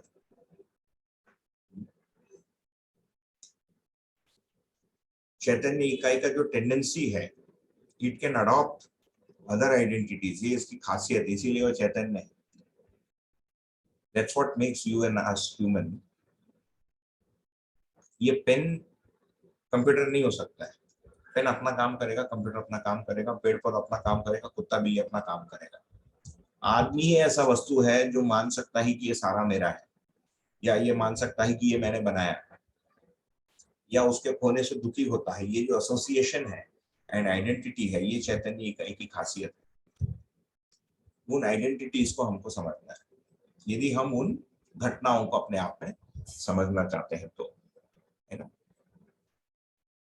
कॉलेज आते आते मान भय के साथ धन भय भी जुड़ जाता है, बट ये टिक आई थिंक ये 12th से ही शुरू होता है, बट कॉलेज आते आते तो हो ही जाता है। If you don't pass properly you will not get a job. फिर उसमें लाइफस्टाइल भी जुड़ जाती है, या बेटर शिक्षा भी जुड़ जाती है, तो हमारा जो क्रीम है ये विदेश एक्सपोर्ट हो जाता है। ये भी भारत की खासियत है, हमारे सबसे अच्छे पढ़े लिखे बुद्धिमान लोग बाहर चले जाते हैं। तो ये धन व्यय भी आगे रहता है। तो हमारे अंडर एज अडल्ट्स, उसके बाद जब हम कहीं नौकरी करते हैं, चाहे वो एनजीओ हो, कॉरपोरेट हो, उसमें पद भय भी आ जाता है कि मेरा आगे पद के अनुसार विकास होगा कि नहीं होगा। उससे तृप्ति का भी स्रोत बनता है। एंड मैं ये नहीं बोल रहा हूँ कि तृप्ति नहीं मिलती है, मिलती है, उसका स्थायित्व तो नहीं है, and it is not comprehensive. ये एक चीज समझने की चीज है। हम ये नहीं कह सकते ही कि पद में सुख नहीं है, पद में सुख है, तभी तो आदमी उसके पीछे भाग रहा है। धन में सुख है ना, धन से सुरक्षा लगता है। मैं घर में हूँ, एक ऑटोमेटिक सुरक्षा लगता है कि रात को सोते समय भालू बाघ मेरे घर के अंदर नहीं घुसेगा, कुत्ता बिल्ली नहीं घुसेगा। मच्छर से भी सुरक्षित, तो इससे भी आश्वस्ति बनी रहती है ना। और कल को खाने को मिलेगा, तभी तो नेक्स्ट सैटरडे आप मिलेंगे परिचय शिविर के लिए। इफ यूर ट्रबल की नेक्स्ट सैटरडे चूल्हा गैस का पैसा नहीं है मेरे पास, तो आप थोड़ी ऑनलाइन बैठ के शिविर सुनेंगे, नहीं सुनेंगे। You will be looking to see 1000 रुपए कहाँ से मिलेगा सिलेंडर के लिए। सुरक्षा तो मिलेगा ही, मान से भी सुख मिलता ही, प्राण के रक्षण से भी सुरक्षा मिलता ही है। द प्रॉब्लम इज इनकी कंटिन्यूटी नहीं है, ये पूरा नहीं पड़ता। That's the problem. ये कॉम्प्रिहेंसिव नहीं है। इसके अलावा भी बहुत सारे पहलू हैं हमारे जो आवश्यक है, जो हमारे बौद्धिक समझ और व्यवहारिक वाले पक्ष से जुड़े हैं। बॉक्सेस नंबर 2 और 3 हमारे फर्स्ट इनिशियल डिस्कशन से। तो प्राण, मान, धन, ये तीनों को देखेंगे, ये भौतिक वाले बॉक्स से जुड़ा हुआ वास्तविकता है। तीसरी, शरीर भी एक भौतिक वस्तु है। शरीर छूट जाएगा या बीमारी, रोग होने से जीवन and now I think we can use the word जीवन थोड़ा और फ्रीली। पहले सेल्फ या स्वयं ये सब है ना, जीवन का मतलब स्वयं। मेरा शरीर के साथ जितना आइडेंटिफिकेशन है उतना ही अधिक मेरा प्राणभय होता है। You will find very rich people जो धनवान है, जैसे ही बीमार पड़ते हैं उनकी हवा टाइट हो जाती है, एकदम भयभीत हो जाएंगे। I am sure doctors must be experiencing this. एकदम भयभीत आदमी, डॉक्टर का बड़ा काम होता है व्यक्ति को आश्वस्त करने के लिए कि तुम ठीक हो जाओगे, सर्जरी के बाद ठीक हो जाओगे। हमारे घर में किसी का वो था, एक छोटा सा प्रोसीजर था, है ना, very non risky procedure with local anaesthesia, not even general anaesthesia. उस आदमी को ओटी के अंदर ले गया, ऑपरेटिंग थिएटर के अंदर। वो बीपी उसका दुगना हो गया, 210/120 ऐसा कुछ हो गया। फिर उसको आईवी से इंट्रावीनस से ड्रग्स देने पड़े उनके बीपी को शांत करने के लिए, बलपूर्वक। उसके बाद जो है सर्जरी जा पाया। तो प्राण भय is in direct correlation with हमारा शरीर के साथ कितना आइडेंटिटी, कितना घुला हुआ है ना। और ये खुलेगा कैसे? अध्ययन से ही खुलेगा। जीवन क्रिया और शरीर के साथ मेरे संबंध को मैं जैसे जैसे समझूंगा उसी से वो खुलेगा। ये भौतिक घटना है। वैसे ही मान भय है। मान में यदि वस्तु से सम्मान है तो वह धन से जुड़ा है। सामने वाले का मेरे प्रति इंप्रेशन कैसा है? श्री राम पढ़ा लिखा है, वो गलती नहीं करता, उसका शिविर बहुत अच्छा है, उसका अध्ययन बहुत अच्छा है, ये मैं चाहता हूं कि लोग मेरे बारे में ऐसा माने, है ना। खाने में संयमी है, ये सब मैं चाहता हूं कि लोग ऐसा माने। ये फिर संबंध वाले बॉक्स नंबर 3 से जुड़ेगा। धन भय तो सीधा बॉक्स नंबर 4 भौतिक वस्तु से जुड़ा है। उसमें भी अभी अभी हमारा जो रहना है सिंस 1940 और 50 एंड लेट अस से 1910, धन is no longer material. Material तो है ही, but it is not virtual, it is money. Money is an abstract concept, ऊपर जाता है नीचे भी आता है ना। क्योंकि जैसे गैस का प्राइस डबल हो गया, आपका पैसा कम हो गया, सिंपल है, इन्फ्लेशन है ना। आपके पास 10 रुपए है, आप एक सिलेंडर खरीद सकते थे, कल सिलेंडर 20 हो गया, इसका मतलब आपका पैसा आधा हो गया। सीधी सी बात कि वो नहीं रहेगा तो चोरी हो जाएगा, तो लोग बैंक लॉकर में डालते हैं, स्टॉक मार्केट में डालते हैं, इधर डालते हैं, इससे ग्रस्त रहते हैं। तो ये एक साइकोलॉजिकल फियर हो गया था, फ्रॉम रियलिस्टिक मटेरियल फियर की मुझे खाने नहीं मिलेगा। तो जैसे जैसे ऑर्डिनरी एक्सपेक्टेशन, जिसको सामान्य आकांक्षा बोलते हैं, आहार, आवास और अलंकार, खाना, है ना, रहने की जगह तथा कंफर्ट, अलंकार का मतलब, ये जैसे जैसे सुनिश्चित हो जाता है आदमी के लिए, फिर other fears take over. The fear of losing money, the fear that I can not afford this lifestyle, और the fear of the future कि मैं कैसे रिटायर हूँ, रिटायरमेंट में मेरे को खाना कहाँ से मिलेगा, ये सारा भय आ जाता है। ये बहुत प्रचलन में है। So retirement planning is a very big thing. इसीलिए ट्रेडिशनली भी लोग गवर्नमेंट जॉब को लेते थे, क्योंकि पेंशन वाज गारंटीड। फिर भारतीय सरकार ने वो भी पेंशन बिल इतना बड़ा हो गया अभी, इसीलिए आर्मी का भी चेंज किया। कल टाइम्स ऑफ इंडिया में आया, वो आर्मी पेंशन बिल है, it is 52% of its budget pension and salaries, ऐसा कुछ है। आधा पैसा तो तनख्वाह में जा रहा है, बाकी आधा जो है उसके फंक्शनिंग में जाता है। तो बुढ़ापे में हमारा घर कैसा चलेगा, हमको खाना कहाँ से मिलेगा, and there all valid concerns. ऐसा नहीं, मैं ये नहीं कह रहा हूँ कि कंसर्न होना नहीं चाहिए, बट उससे जो प्रेवलेंट जो भय है, ये बहुत बड़ा फैक्टर है। ये नौकरी चली जाएगी। और चौथा भय है कि डिमोशन हो जाएगा, पद चले जाएगा। श्री राम बढ़िया शिविर लेते हैं, कोई आएगा नहीं शिविर में। मैं पहली बार परिचय शिविर लेने का सोचा था 2007 में। मुझे लगा सब लोग ले रहे हैं, सोम भाई लेते थे, बागड़े जी लेते थे, ये दो लोग प्रधान रूप से उस समय बहुत जो विजिबल शिविर टेकर थे, ये दो लोग थे। I was 29 years old. मैंने सोचा भैया मैं भी लूँ इनके जैसे, क्योंकि मुझे लगा कि इससे कुछ अच्छा ही होगा, मेरी भी प्रैक्टिस हो जाएगी। When you conduct or decide to start conducting a शिविर, usually 2 or 3 factors will be responsible for it, है ना। 3 दो तीन फैक्टर आते हैं। एक तो जैसे छोटा बच्चा किसी को साइकिलिंग करते हुए देखता है, उसके मन में आता मैं भी साइकिलिंग करूँ। तो किसी को शिविर लेते हुए आप देखते हैं, आपको लगता है मैं भी उसका जैसा हूँ। तो उसमें समान एक भाग तो रहता ही है, पहचान जो पद से रिलेटेड। दूसरा फिर आपको ये लगेगा कि उससे आप कुछ चेंज करवा रहे हो, यू आर चेंजिंग पीपल। आप सार्वभौम व्यवस्था, अखंडता, मान्यता के लिए आप कुछ कर रहे हो, ये भी एक मान्यता रहती है उसमें। And I am not saying it's wrong, I am just saying the factors है ना। ये दो चीजें होना सहज है। उसमें विकृति ये है कि यदि मैं ये सोच लूं कि उससे मैं आगे बढ़ जाऊं या मेरा शिविर उससे अधिक पॉपुलर हो जाए या अधिक लोग आ जाए, वो मेरे ही ह्रास का कारण, मेरे ओवरऑल विकास के ह्रास का कारण बनेगा। यहाँ पर तो मेरे को सफलता मिलेगी।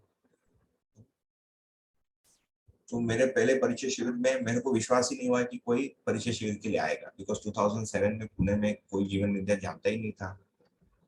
मुझे लगा मुझे सुनने के लिए साथ भी कौन आएगा। तो मैंने पहले शिविर के लिए एक फॉर्मूला बनाया कि 4 वीकेंड पे लूंगा, 4 सैटरडे संडे, किसी को छुट्टी लेने की आवश्यकता ही नहीं। और ऐसे ही मेल भेजा। उन दिनों इतना व्हाट्सएप भी नहीं था, email was only method, there was no SMS. SMS channel we started in 2010, उसके बाद व्हाट्सएप आया। वेबसाइट बनी 2007 में मध्य दर्शन की या जीवन विद्या, उसके पहले साइट ही नहीं थी।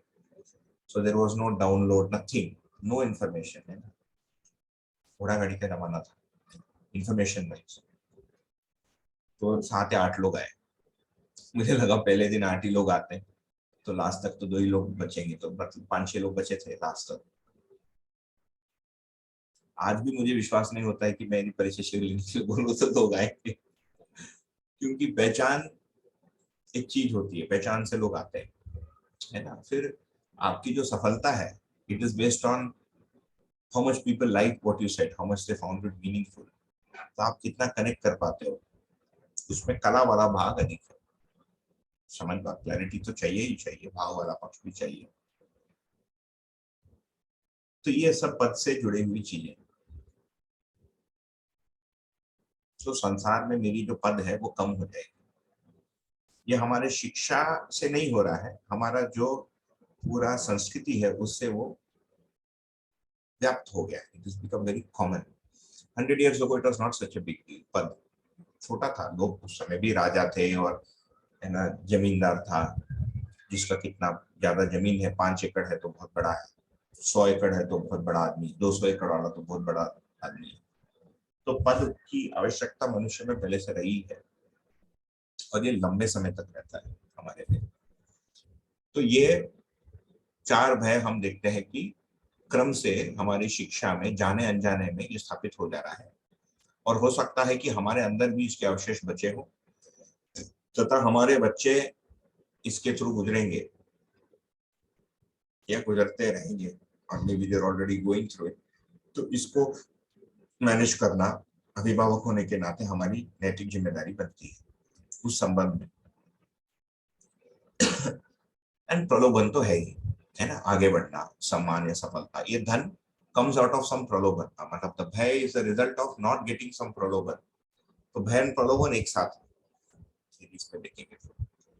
प्राण भय को यदि छोड़ दे, मान धन और पद, मान का प्रलोभन, धन का प्रलोभन और पद का प्रलोभन रिजल्ट्स इन द भय कि यदि ये प्राप्त नहीं होगा तो मेरा क्या होगा, राइट। तो मिलने के बाद भी ये प्रेशर बना रहता है कि इसको मेंटेन करके रखो। तो मान धन और पद की तो आवश्यकता रहेगी रहेगी। Nobody will want to be insulted till very high stage of जागृति, है ना, ये भी है। There is no one quick fix formula कि हमने ऐसे छड़ी घुमा दी और ये तीनों भय गायब हो जाएंगे। मेरे अनुसार तो नहीं होता है, मतलब इतना फास्ट। तो जीवन के जागृति के बहुत ही एक हाई स्टेज में जाके तीनों क्रम से शांत हो जाएंगे।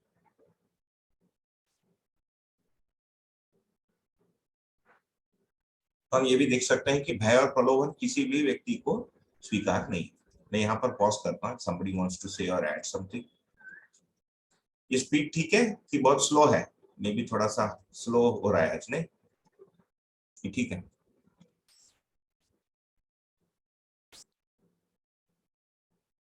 थोड़ा स्लो बोलने से आपको भी रिफ्लेक्ट करने को टाइम मिलेगा, नहीं तो मन में ट्रैफिक हो जाएगा, वो डॉक्यूमेंट्री देखने जैसा हो जाएगा नहीं। ऑनलाइन शिविर must be like watching a National Geographic documentary. ऐसा हो रहा है क्या?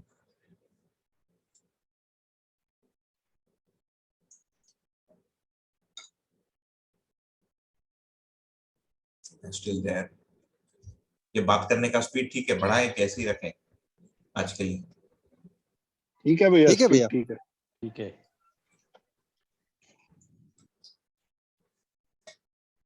वो आज जितने भी विद्याशाला है, जिसको स्कूल बोलते हैं, ये केवल इन 3 चीजों पे फोकस कर रहे हैं। You will already know this if you have done a शिविर। ये मैं मान के बोल रहा हूँ कि आप लोगों ने शिविर नहीं किया, मतलब उस ऑडियंस के लिए है ये। एक तो सीखना करना सिखाना पर है। एक्चुअली सीखना करना पर भी ठीक है, सीखना और सिखाने पर है। करने वाले भाग में तो कम ही है, करना तो बहुत कम पढ़ाते हैं ना, all of it is theoretical, कुछ भी नहीं पढ़ाते हैं। घर में झाड़ू पोछा कैसे करना वो भी नहीं पढ़ाते हैं स्कूल में, nothing, only information and logic, all the subjects, है ना। और इसमें भी देखेंगे तो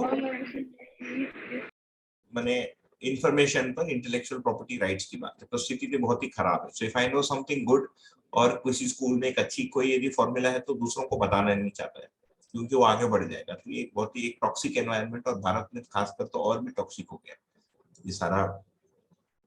जो 6वीं से ही अभी बताते हैं कि जेई की तैयारी के लिए बच्चे लग जाते हैं, वो 10th आने के बाद, वो जो एक लड़का मैं बताया जो नीट का तैयारी कर रहा है बैंगलोर में, वो जहाँ जाता है वो स्कूल ही नहीं है, वो कोचिंग सेंटर है, नीट का ही कुछ सिलेबस है। और वो स्कूल तो ऐसे ही कहीं साइन करके वो ऐसे ही उसको मिलने वाला है 10th का, ये प्रचलन में आ गया भारत में। सो मैंने क्वाइट वरीसम, है ना। जबकि शिक्षा से यदि अपेक्षा देखेंगे, ये आगे हम देखेंगे, ये आएगा, बट ये 5 अपेक्षाएं हैं। एक तो स्वयं के प्रति विश्वास हो एक व्यक्ति को, we need a confident person, और ये एनईपी में लिखा है अभी, नेशनल एजुकेशन पॉलिसी 2020 में, they want humans who are confident. Confidence कैसे आएगी? स्वयं के समझ के बारे में स्पष्टता, अस्तित्व के प्रति स्पष्टता, और मानव के जीवन के प्रति जैसे स्पष्टता बढ़ेगी। और क्योंकि हम ये कह रहे हैं कि ये जो समझ है ये जीवन सहज है, तो उसको ये जो आश्वस्ति है इस क्लैरिटी या इस स्पष्टता से मिलेगी, न कि मात्र जानकारी से। स्वयं के प्रति विश्वास, अस्तित्व के प्रति निर्भ्रमता और विश्वास नेचुरल साइंसेस के स्टडी से तो विकसित होगा ही होगा, there is no doubt about it, but finally इसी से मिलेगा। इसका ये मतलब नहीं है कि उसको लैंग्वेज पढ़ाना नहीं है, मैथ्स नहीं पढ़ाना है, क्योंकि वो फाइनली इस दुनिया में जब जी रहा है तो इसकी रिलेटिव कंपैरिजन तो करेगा ही करेगा। So we can not take an absolute stance, है ना, या जिसको हम बोलते हैं प्योरिस्ट स्टांस, कि हम केवल इतना ही पढ़ाएंगे और कुछ नहीं पढ़ाएंगे। ये एक दूसरा एक्सट्रीम है। ये भी एक संभावना है कि हम केवल जीवन ज्ञान, अस्तित्व दर्शन ज्ञान पढ़ाएंगे, बाकी कुछ नहीं पढ़ाएंगे। It is not a very wholesome way of education in my opinion. मेरा ओपिनियन है वो, Darshan is not saying it anywhere, और उसके बारे में बाद में हम कभी चर्चा कर लेंगे आवश्यकता पड़ने पर। परंतु information about the other subjects is definitely needed. ये तो बच्चा कंपैरिजन, इसमें भी थोड़ा सा उसको दिक्कत आएगा जैसे जैसे वो बड़ा होगा। प्लस हम बोलने मात्र से ये स्पष्टता उनमें आ जाएगी ऐसी नहीं है, क्योंकि उनके जीवन में उसकी आवश्यकता होकर उसका शोध अध्ययन और उनका मैंने ध्यान उस ओर जाने से ही होगा, केवल हमारे बाहर बोलने से नहीं होगा। जैसे ये परिचय शिविर को मैं 100 बार ले लूं या 100 चैनल में डाल दूं, उससे कुछ होगा ऐसा नहीं है। उसको सुनने का किसी का मन हो, सुन के उसको ठीक लगे और उसमें वो खुद अपना शोध करे, तभी उसकी प्रगति है, नहीं तो नहीं। Anybody who has been conducting such kind of sessions for a long time would have realized this, है ना। यह करना ही पड़ेगा, क्योंकि आपको असफलता मिलेगी। आप जितने परिचय शिविर लेंगे उससे बहुत कम लोग अध्ययन में आते हैं, small percentage. So you have to understand why, नहीं तो आप दुखी हो जाओगे। मैं पूरा दिन बोल रहा हूँ यार, 100 शिविर लिया और उसके बाद 4 आदमी मिला अध्ययन के लिए, यहाँ पहुंच जाएंगे। तो अच्छाई करने के चक्कर में हम खुद स्वयं को दुखी करने की जगह पर खड़े हो जाएंगे। तो मानव में जागृति क्रम तथा प्रवृत्ति और इच्छा आवश्यकता के अनुसार वस्तु को समझने का जो चीज है वो बच्चों में भी दिखेगा। तो ये शिक्षा का एक बड़ा भाग है। दूसरा, श्रेष्ठता का सम्मान। ये किसके विलोम में है, किसके माने कंपैरिजन में है? व्यक्तिवादिता के, इंडिविजुअलिज्म की, मैं सबसे श्रेष्ठ हूं। और ये होता ही गया। देखिए, मेरे पिताजी डिफेंस में साइंटिस्ट थे। हम लोग जब कॉलेज में थे तो ऐसा लगता था कहाँ मेरे पिताजी सरकारी नौकरी में बैठे। मेरे साथ वाले के जो कुछ क्लासमेट्स थे उनके पिताजी उन दिनों टाटा टेल्को टेल्को बोलते थे टाटा मोटर्स को, Tata electric and locomotive works था, then it became Tata Motors. Pune में है, कोई काइनेटिक में काम कर रहा है, कोई बजाज में काम कर रहा है। So they would wear expensive shoes, और हम जो है एक लखानी का जूता आता था 50-60-70 रुपए का, उसको पहन के खेलते थे। ऐसा लगता था कहाँ मेरे पिताजी इसमें लगे। जब मैं स्वयं पढ़ लिख के बड़ा हो गया और अच्छी नौकरी मिली, मल्टीनेशनल कॉर्पोरेशन में काम किया, और फिर इसका चस्का लग गया है ना 2005-6 में, तो छोड़ ही दिया वो सब। पर अभी भी सोचता हूँ, और उस समय भी सोचा तो लगा कि सरकारी नौकरी तो ठीक ही था, क्योंकि ये लोग जो अभी नौकरी करते हैं ये अपने रिटायरमेंट को लेकर चिंतित रहते हैं, क्योंकि उनको पता ही नहीं है कि उस समय इकोनॉमी कैसी होगी, है ना। उनको पता ही नहीं कि इन्फ्लेशन कैसा होगा, राइट। तो श्रेष्ठ किसको मानेंगे, आधार क्या है?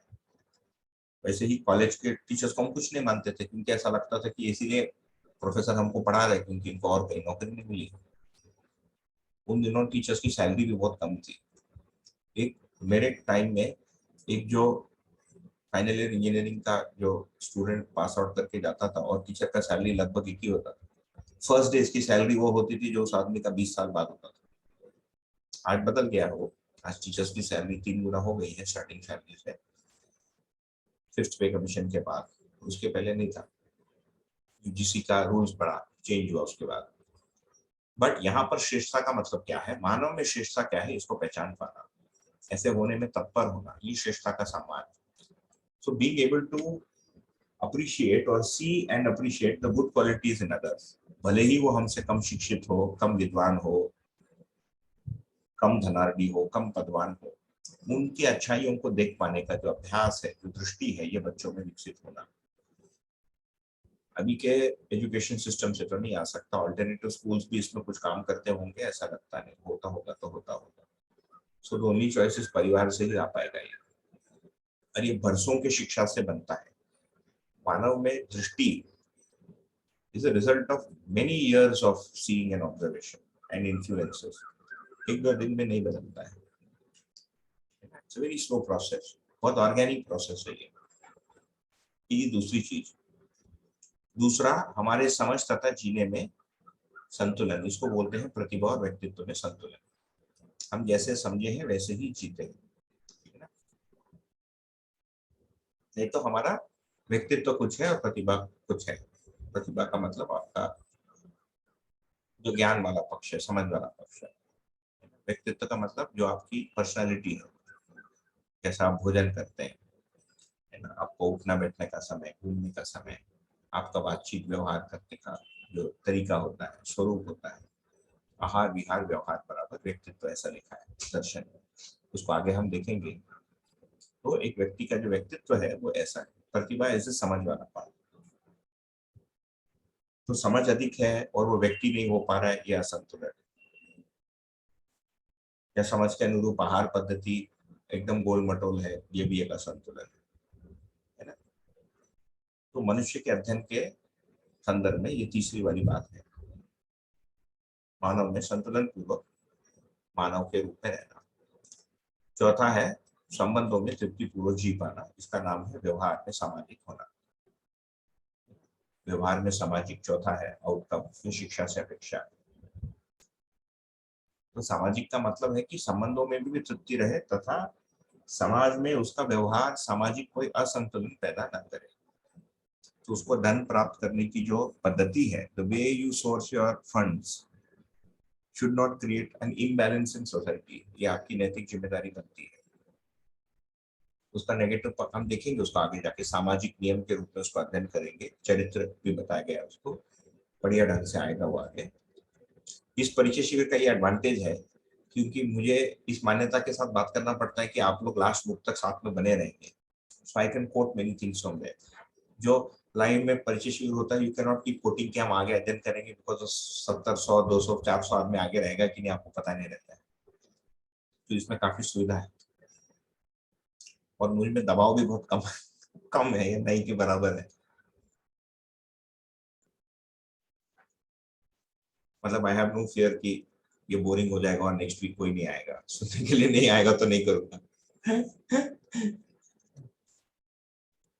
ऑनलाइन नहीं करेंगे क्या है। इनफैक्ट इसमें ये भी सुविधा है, even if there is no audience I can still do it, record it and put it online. तो ऑनलाइन परिचय शिविर is quite relaxing for a new प्रबोधक। तो व्यवहार में सामाजिक means that we are not anti social, so corruption, cheating है ना, adultery, troubling or bad mouthing somebody, troubling a neighbor, उसके फेंस में कचरा डालना, उसके पेड़ से आम तोड़ना, उसके अगेंस्ट केस डालना, असामाजिक कार्य ना करें मिनिमम। और उसका मैक्सिमा है कि संबंधों में तृप्तिपूर्वक जी पाए। 5वां है समृद्धि पूर्वक जिए, मतलब समृद्धि का भौतिक वस्तु भी रहे और उसमें वो स्वावलंबन को प्राप्त करे, ये अपेक्षा है। कैसे करना है, कहाँ करना है, ये सब हम आगे देखेंगे। और इससे उसमें समृद्धि की स्वीकृति भी हो। So if you see number 5 takes care of the भौतिक वाला पक्ष, box number 4 takes care of the व्यवहार वाला पक्ष, both in समाज and परिवार। Point number 3 is taken care of by बौद्धिकता, the balance of blocks 1 and 2 with 3 and 4। ये मैं मेमोरी से बोल रहा हूँ, आप रेफर कर सकते हो नोट्स को, ऑनलाइन है ये available for download. Box number 2 is that you don't become too arrogant, इसका यही मतलब, not being arrogant। श्रेष्ठता का सम्मान is being straightforward, सरल, easy going in your behavior despite all your knowledge and everything, है ना, या ज्ञान, विज्ञान, money and everything। This is related to box number 3, व्यवहारिक। स्वयं के प्रति विश्वास is a clarity on all 4 boxes, इससे वो बनता है।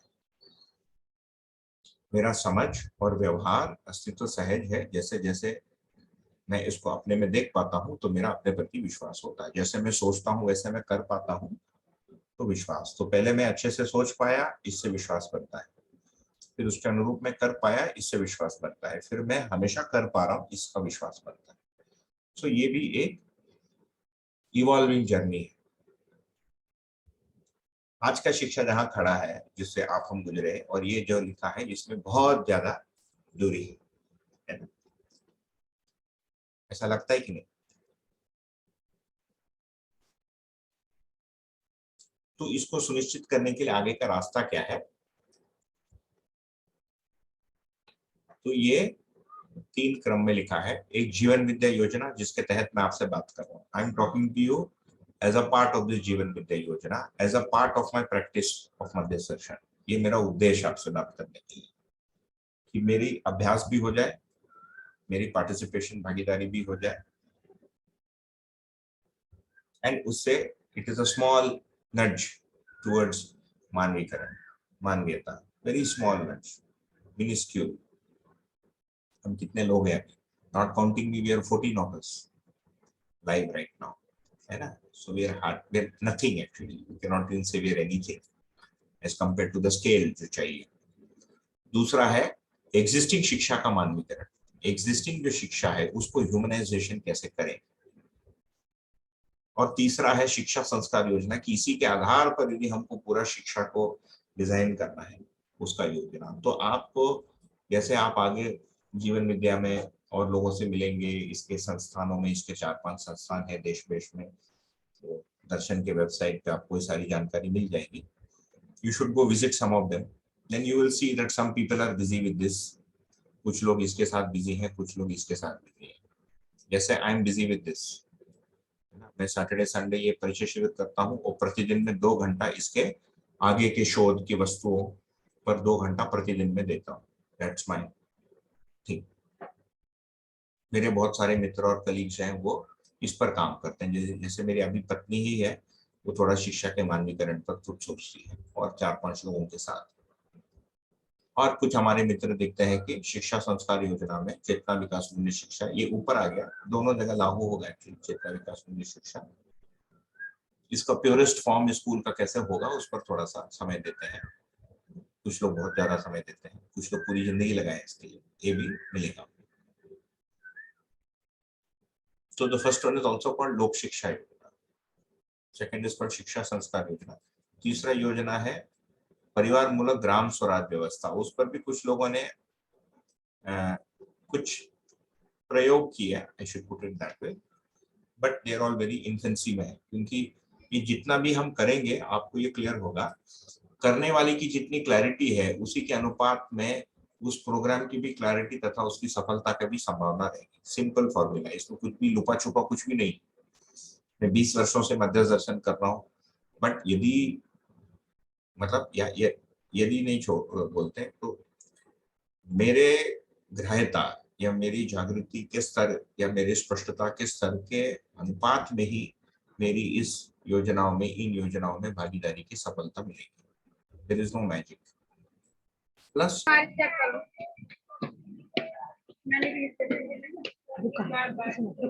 somebody has to be muted once. हाँ, ओके, है ना। प्लस हमको ये भी समझना पड़ेगा कि हमारे करने से ये नहीं होगा। बिगेस्ट भ्रम क्या है, मेरे परिचय शिविर लेने से आप लोग जागृत हो जाएंगे, है ना। This is very important. मेरा अध्ययन शिविर लेने से आप लोगों को मध्य दर्शन मिला, this is a big trap. ऐसा नहीं है, किसी ने पता किया, मैं उसको समझते हुए आप तक पहुंचा रहा हूं क्योंकि मुझे अच्छा लगता है एंड मेरी जिम्मेदारी भी है। बाकी जो आप समझे वो आपका प्रारब्ध और आपका वो था क्योंकि आपकी आवश्यकता थी। इस भाव को समझ के मेंटेन करना पड़ता है या पड़ेगा। ये उन लोगों के लिए है जो आगे जाके इसमें प्रबोधन कार्य या कुछ काम करना चाहेंगे या इसका इच्छा रखते हैं। जाने अनजाने में हम उस ट्रैप में फंस जाएंगे कि मध्य दर्शन, क्योंकि आप लोग आगे अध्ययन भी करेंगे, हम पुस्तकों को पढ़ के मिड वे में एक ब्रेक लेके अध्ययन विधि पर बात करेंगे अच्छा लंबा। उसकी एक रिकॉर्डिंग भी हो रखी है, most likely same thing will be repeated. तो समाज में परिवर्तन इज वन पार्ट ऑफ अध्ययन एंड जीना। वो आपके लिए कितना पार्ट है और आप कितना समय देना चाहते हैं वो आपके ऊपर निर्भर करता है। बट हम परिचय शिविर करके केवल इसी को करना यदि अपना लक्ष्य मान लेंगे, अच्छा तो लगेगा, उसमें कुछ अच्छा भी निकलेगा, but there is a good chance कि वो लंबा नहीं चलेगा और आप या हमको उससे अपेक्षित परिणाम नहीं मिलेंगे, क्योंकि people don't change according to your wish. Simple चीज है ना, उसके चाहत से ही वो बदलेगा, मेरे बोलने से नहीं बदलेगा। और मैं जो बोल रहा मेरा नहीं है, किसी और का वस्तु है, ये भी क्लियर होना चाहिए हमको। बोलते बोलते किसी समय या किसी दिन हम या किसी समय के बाद हमको ये भ्रम हो सकता है या हो जाता है कि ये मेरी वस्तु है, मैं बोल रहा हूँ मेरा शिविर। देयर इज नथिंग कॉल्ड मेरा शिविर, शिविर है ना। और यदि पूछे कि भाई वस्तु किसका अनुसंधान है, नागराज जी का अनुसंधान। एक बहुत महत्वपूर्ण चीज है एंड ये बहुत silent and easy to fall into trap है। एंड फाइनली वस्तु अस्तित्व में है, नागराज जी को समझ में आया और उन्होंने इस विधि से लिखा, और उसी अस्तित्व के अनेकों भाग को उनके पहले भी बहुत सारे लोग समझे ही थे, ये भी है ना। तो साधना पद्धति भी लोगों ने पहले से विकसित किया, तभी नागराज जी साधना कर पाए, और भाषा पहले से विकसित था तभी वो भी लिख पाए। सो हम जो कर रहे हैं it is part of a continuum. मानव के प्रगति में, जागृति के क्रम में, उस कंटिन्यूअम में हम अपनी जिम्मेदारी को निभा रहे हैं। इतना छोटा हमारा काम, वो लगता बड़ा है बट है वो छोटा, क्योंकि प्रत्येक व्यक्ति यदि ऐसा करना शुरू कर देता है तो वो स्वाभाविक हो गया। ऐसे रोड पे you follow signals, if everybody is following signal you are not doing anything special, है ना। आप कुछ भी स्पेशल नहीं कर रहे हो, आप भी उतना ही कर रहे हो जितना बाकी आदमी कर रहा है। कोई नहीं कर रहा और केवल मैं सिग्नल फॉलो करता हूँ तब लगता है कि मैं कुछ अलग कर रहा हूँ, बट मैं जो अलग कर रहा हूँ इसी उद्देश्य कर रहा हूँ कि सब लोग उसको करना शुरू करें। तो आई can not claim speciality for it, है ना। ये एक स्वनिरीक्षण का मुद्दा हमको बहुत लंबे समय तक याद रखना पड़ेगा इस रास्ते में। यदि आप इसके लास्ट तक टिके रहते हैं तो मतलब लास्ट मतलब आपकी आजीवन तक, यदि इसी को धंधा पानी बनाएंगे आप, ये तो ध्यान में रखना पड़ेगा।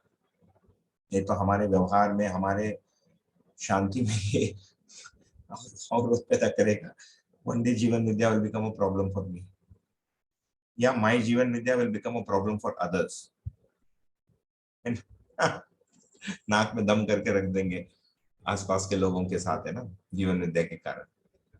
हर समय शिविर करो या तुम ऐसा नहीं कर, तो हम दूसरों को बताना शुरू कर देते हैं तुम्हारा व्यवहार ठीक नहीं है, तुम्हारे में ये आवेश है, और तुम्हारे जीवन की इस क्रिया में ये प्रॉब्लम है, दैट्स नॉट ऑन, है ना, वो व्यवहारिक नहीं है, उसको आगे हम देखेंगे। एक चीज सडनली ध्यान में आ गया, ये देश में कुछ कुछ प्रयास है, जब लिखा गया तब है, ये सब रिवाइज हो गया है, छोड़ देते हैं।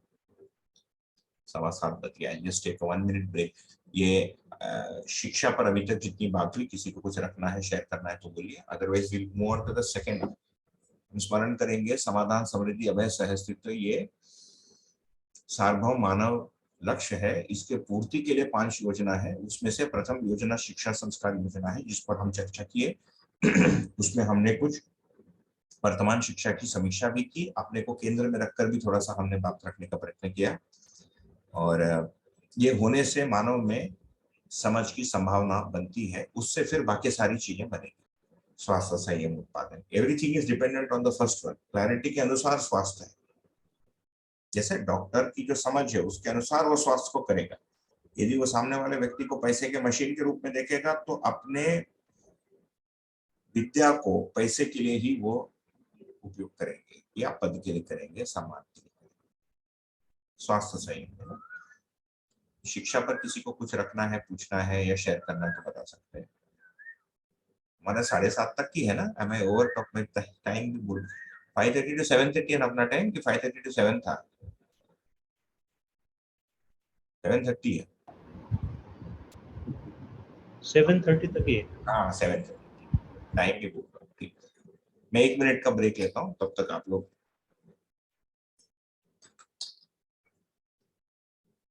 कुछ है तो मतलब सोच लीजिए। हाँ,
रिज्यूम करते हैं।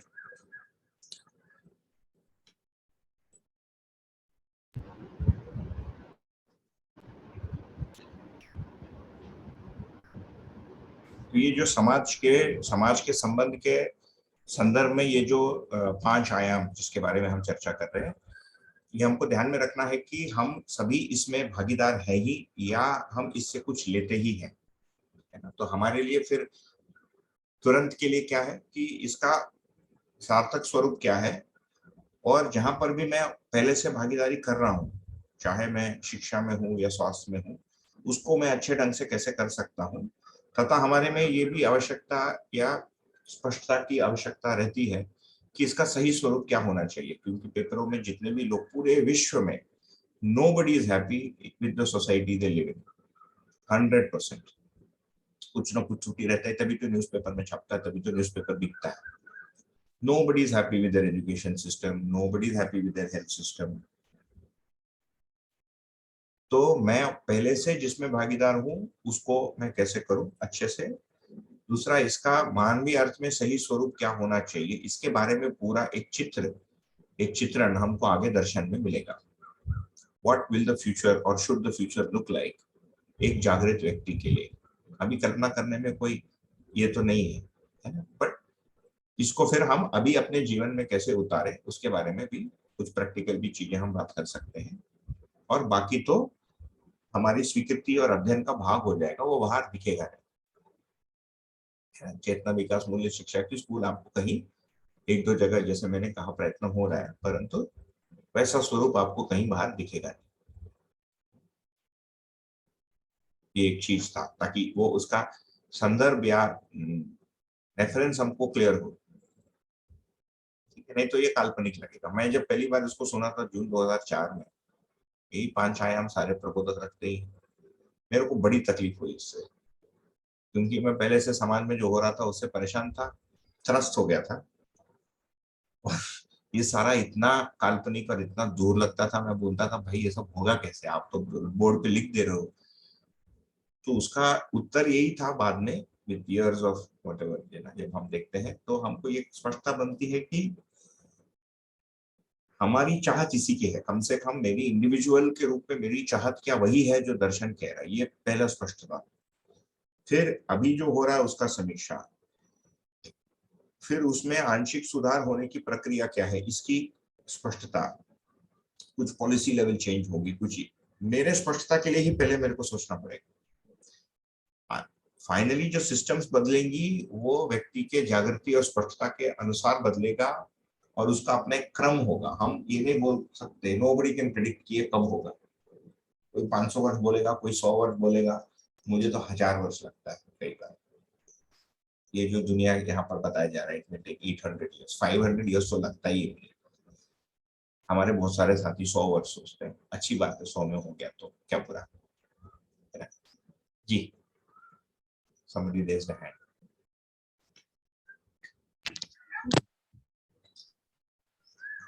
पर अपना एक पेज भेजा था, अगर आप उस पर अपना बात यहाँ रख पाएंगे क्या? आपको याद आ रहा है भैया जी, वर्षा दीदी की तरफ से होगा। हाँ हाँ बोलिए।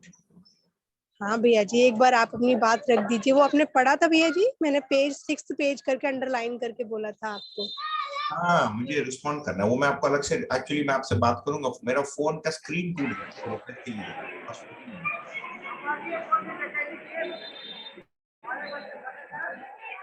आपने जो नोट भेजा था उस पर मैं अलग से आपको रिप्लाई करूंगा।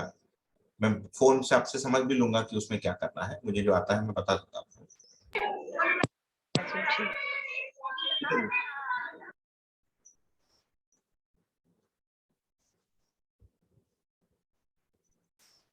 तो स्वास्थ्य संयम, तो दर्शन एक्चुअली ये कह रहा है, ये जीवन विद्या ये कह रहा है कि ये 5 जो सिस्टम्स हैं। देखिए आज भी यदि आप इंडियन जैसे सिस्टम के कॉन्टेक्स्ट में देखें, हमारी एक मिनिस्ट्री ऑफ एजुकेशन है, इसको ह्यूमन रिसोर्स डेवलपमेंट मिनिस्ट्री बोलते हैं अभी, HRD, अभी शायद एजुकेशन मिनिस्ट्री हो गया है।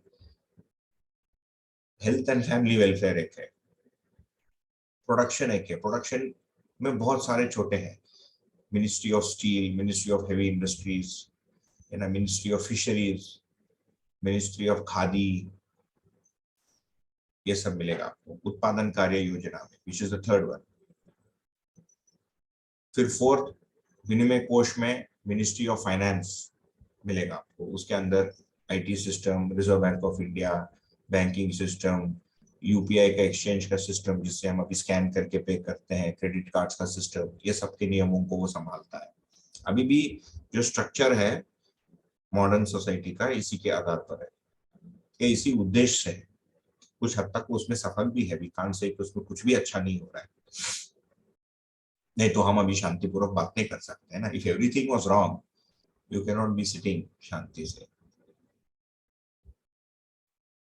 मिनिस्ट्री ऑफ जस्टिस है, एंड सुरक्षा मिनिस्ट्री ऑफ डिफेंस है। तो as a citizen, as an individual, एक जिसको हम प्रजा बोलते हैं, एक सिटीजन होने के नाते, एक नागरिक होने के नाते, ये 5 सिस्टम्स के मैं अधीन हूँ, they affect my daily life. तो मेरा इनके साथ इंटरेक्शन का स्वरूप क्या है, ये सोचना मेरी नैतिक जिम्मेदारी बन जाती है। इसको सिविक्स के रूप में हमारे स्कूल में भी पढ़ाते हैं, but everybody forgets it after it is taught.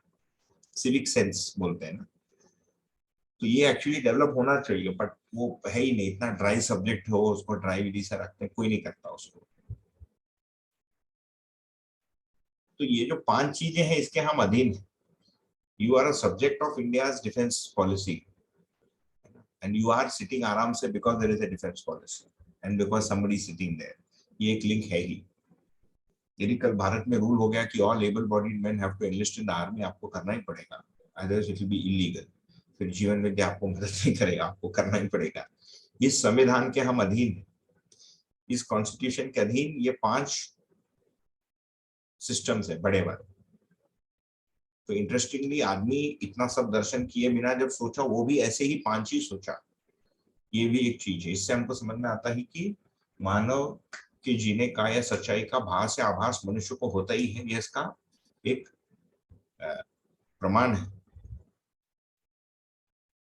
तो हमको अपने जीने को वहां तक फैलाकर देखना पड़ेगा कि फिर इन सिस्टम्स का स्वरूप आज जैसा है ये कैसा है, फ्यूचर में कैसा होना चाहिए, अभी मैं इनमें से कौन से सिस्टम के अधीन हूँ, उसमें मेरी नैतिक जिम्मेदारी आज के दिन प्रैक्टिकली क्या बनती है, तथा इन 5 के सुधार का रास्ता क्या होगा और उसका स्वरूप क्या होगा। ये सब एक स्वाभाविक जिज्ञासा के रूप में एक मानव में बनेगा। आज नहीं तो 50 साल बाद बनेगा। इस शरीर यात्रा में नहीं बनेगा तो अगली शरीर यात्रा में बनेगा। आई नो मेनी पीपल कि उनको लगता है सब में मेरे को सोचने की जरूरत ही नहीं पड़ती। किसी दिन तो आपको सोचना ही पड़ेगा, क्योंकि आप इसके उसमें रहते हैं। दर्शन में जीने के 5 स्तर बताए गए, व्यक्ति, परिवार, समाज, राष्ट्र और अंतरराष्ट्र। तो राष्ट्र के स्तर पर ये 5 दिख जाएंगे आपको। इसका शॉर्ट आंसर यही है कि हर मानव जो समझदार हो जाएगा, और ऐसे समझदार मानव जो सिस्टम बनाएंगे, रूल्स बनाएंगे, यही लोग हमारे एमएलए हो जाएंगे, जो जागृत हो गया है ना, या जिसको कम से कम पता है कि मुझे जागृत होना है और अच्छाई का अभ्यास करता है। आप सोचिए सारे एमपी यही लोग जो समाधान, समृद्धि, अभय, सहस्तित्व को सोचते हैं या उसका अभ्यासरत है ना। It seems like a very beautiful heavenly world, नहीं? एमएलए भी वही है, कॉर्पोरेटर भी वही है, एडमिनिस्ट्रेटर भी वही है, पुलिस वाला भी वही है। then life will seem very different. तो एक तो बदलाव का क्रम है कि आदमी समझेगा, तो उसका स्टार्टिंग पॉइंट है कि एक आदमी से दूसरे आदमी में वो जाए, तो वहां से जीवन विद्या योजना शुरू होता है। अभी हम 14, अभी 12 लोग बचे, 11 लोग बचे, पहले 14 थे। Now 11 of us now in this session. बाकी सेशन में और लोग हैं। साल में लगभग 1000 एक आदमी करता होगा जीवन विद्या शिविर। This is nothing compare to India population, है ना। तो बहुत स्लो है ये प्रोसेस। एक आदमी से दूसरे आदमी में अंतरित होना, उसमें आवश्यकता महसूस होना, वो व्यक्ति उसके लिए प्राथमिकता बना पाना, फिर उसमें समय देना। इसलिए मैंने कहा this Darshan is in the first day of its birth, है ना। ये दर्शन कहना क्या चाह रहा है, इसकी भी स्पष्टता हम लोग अभी प्राप्त कर ही रहे हैं। बहुत सारे लोग इसके अंत तक पहुंच गए, ऐसा है भी नहीं। सच्चाई तो यही है। ये सब चल रहा है, इट्स ऑन इट्स वे। तो एक तो ये है क्रम कि व्यक्ति से चेंज होगा, फिर आप शिक्षा सिस्टम को बदलेंगे। इसीलिए मैं एनईपी में जाके एक स्लाइड बोल के आ गया। हमारी ओर से भैया एक इनपुट ले लिया, लेना है नहीं लेना उनके ऊपर है। तो शिक्षा संस्कार और लोक शिक्षा के द्वारा परिवर्तन होगा। So this change is very slow. ये धीरे धीरे परंपरा में आएगा, फिर संस्कृति बदलेगी, सभ्यता बदलेगा, संविधान बदलेगा, फिर व्यवस्था बदलेगा। ये इसका क्रम, चेंज का प्रोसेस ऑफ चेंज। बाकी चेंज हमको स्वयं ही सोचना पड़ेगा। और दूसरा क्रम है चेंज का कि इन चेंजों के साथ साथ पॉलिसी लेवल पर हमारे से कुछ कुछ ठीक ठाक इनपुट चले जाए। जैसे शिक्षा में यदि देखेंगे तो अभी दिल्ली सरकार बोलते हैं वो सिटी, बट उसको स्टेट का एक अभी स्टेटहुड नहीं मिला है दिल्ली को, but it has election, it has a chief minister, but it is just 1 city. 2 crore लोग हैं दिल्ली में। Delhi's population is equal to the population of Chhattisgarh, 2 crores।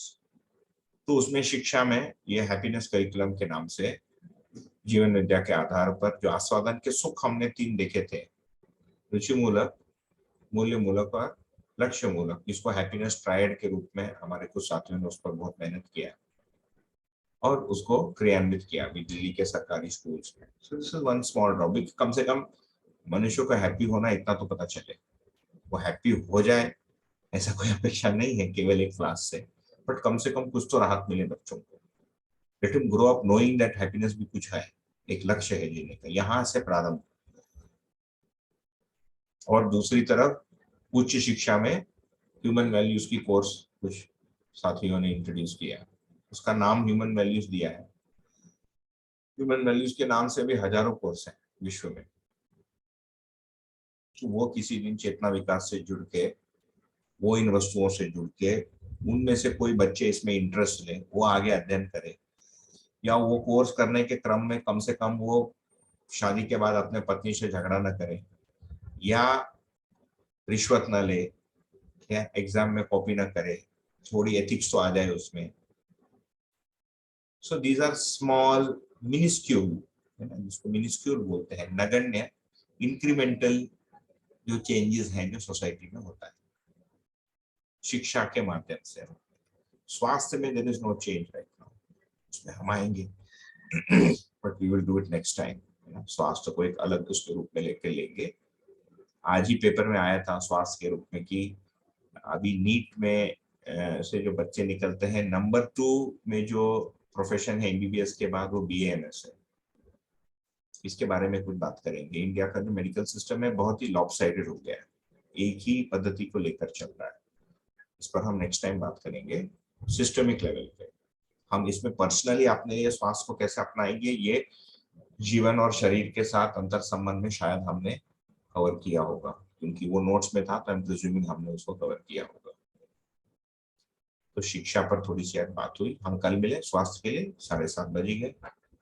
ठीक है जी, नमस्ते हो जाए। ठीक है भैया। ठीक है जी, thank you. Tomorrow. Thank you. नमस्ते। नमस्ते। नमस्ते भैया। नमस्ते भैया, थैंक यू। नमस्ते।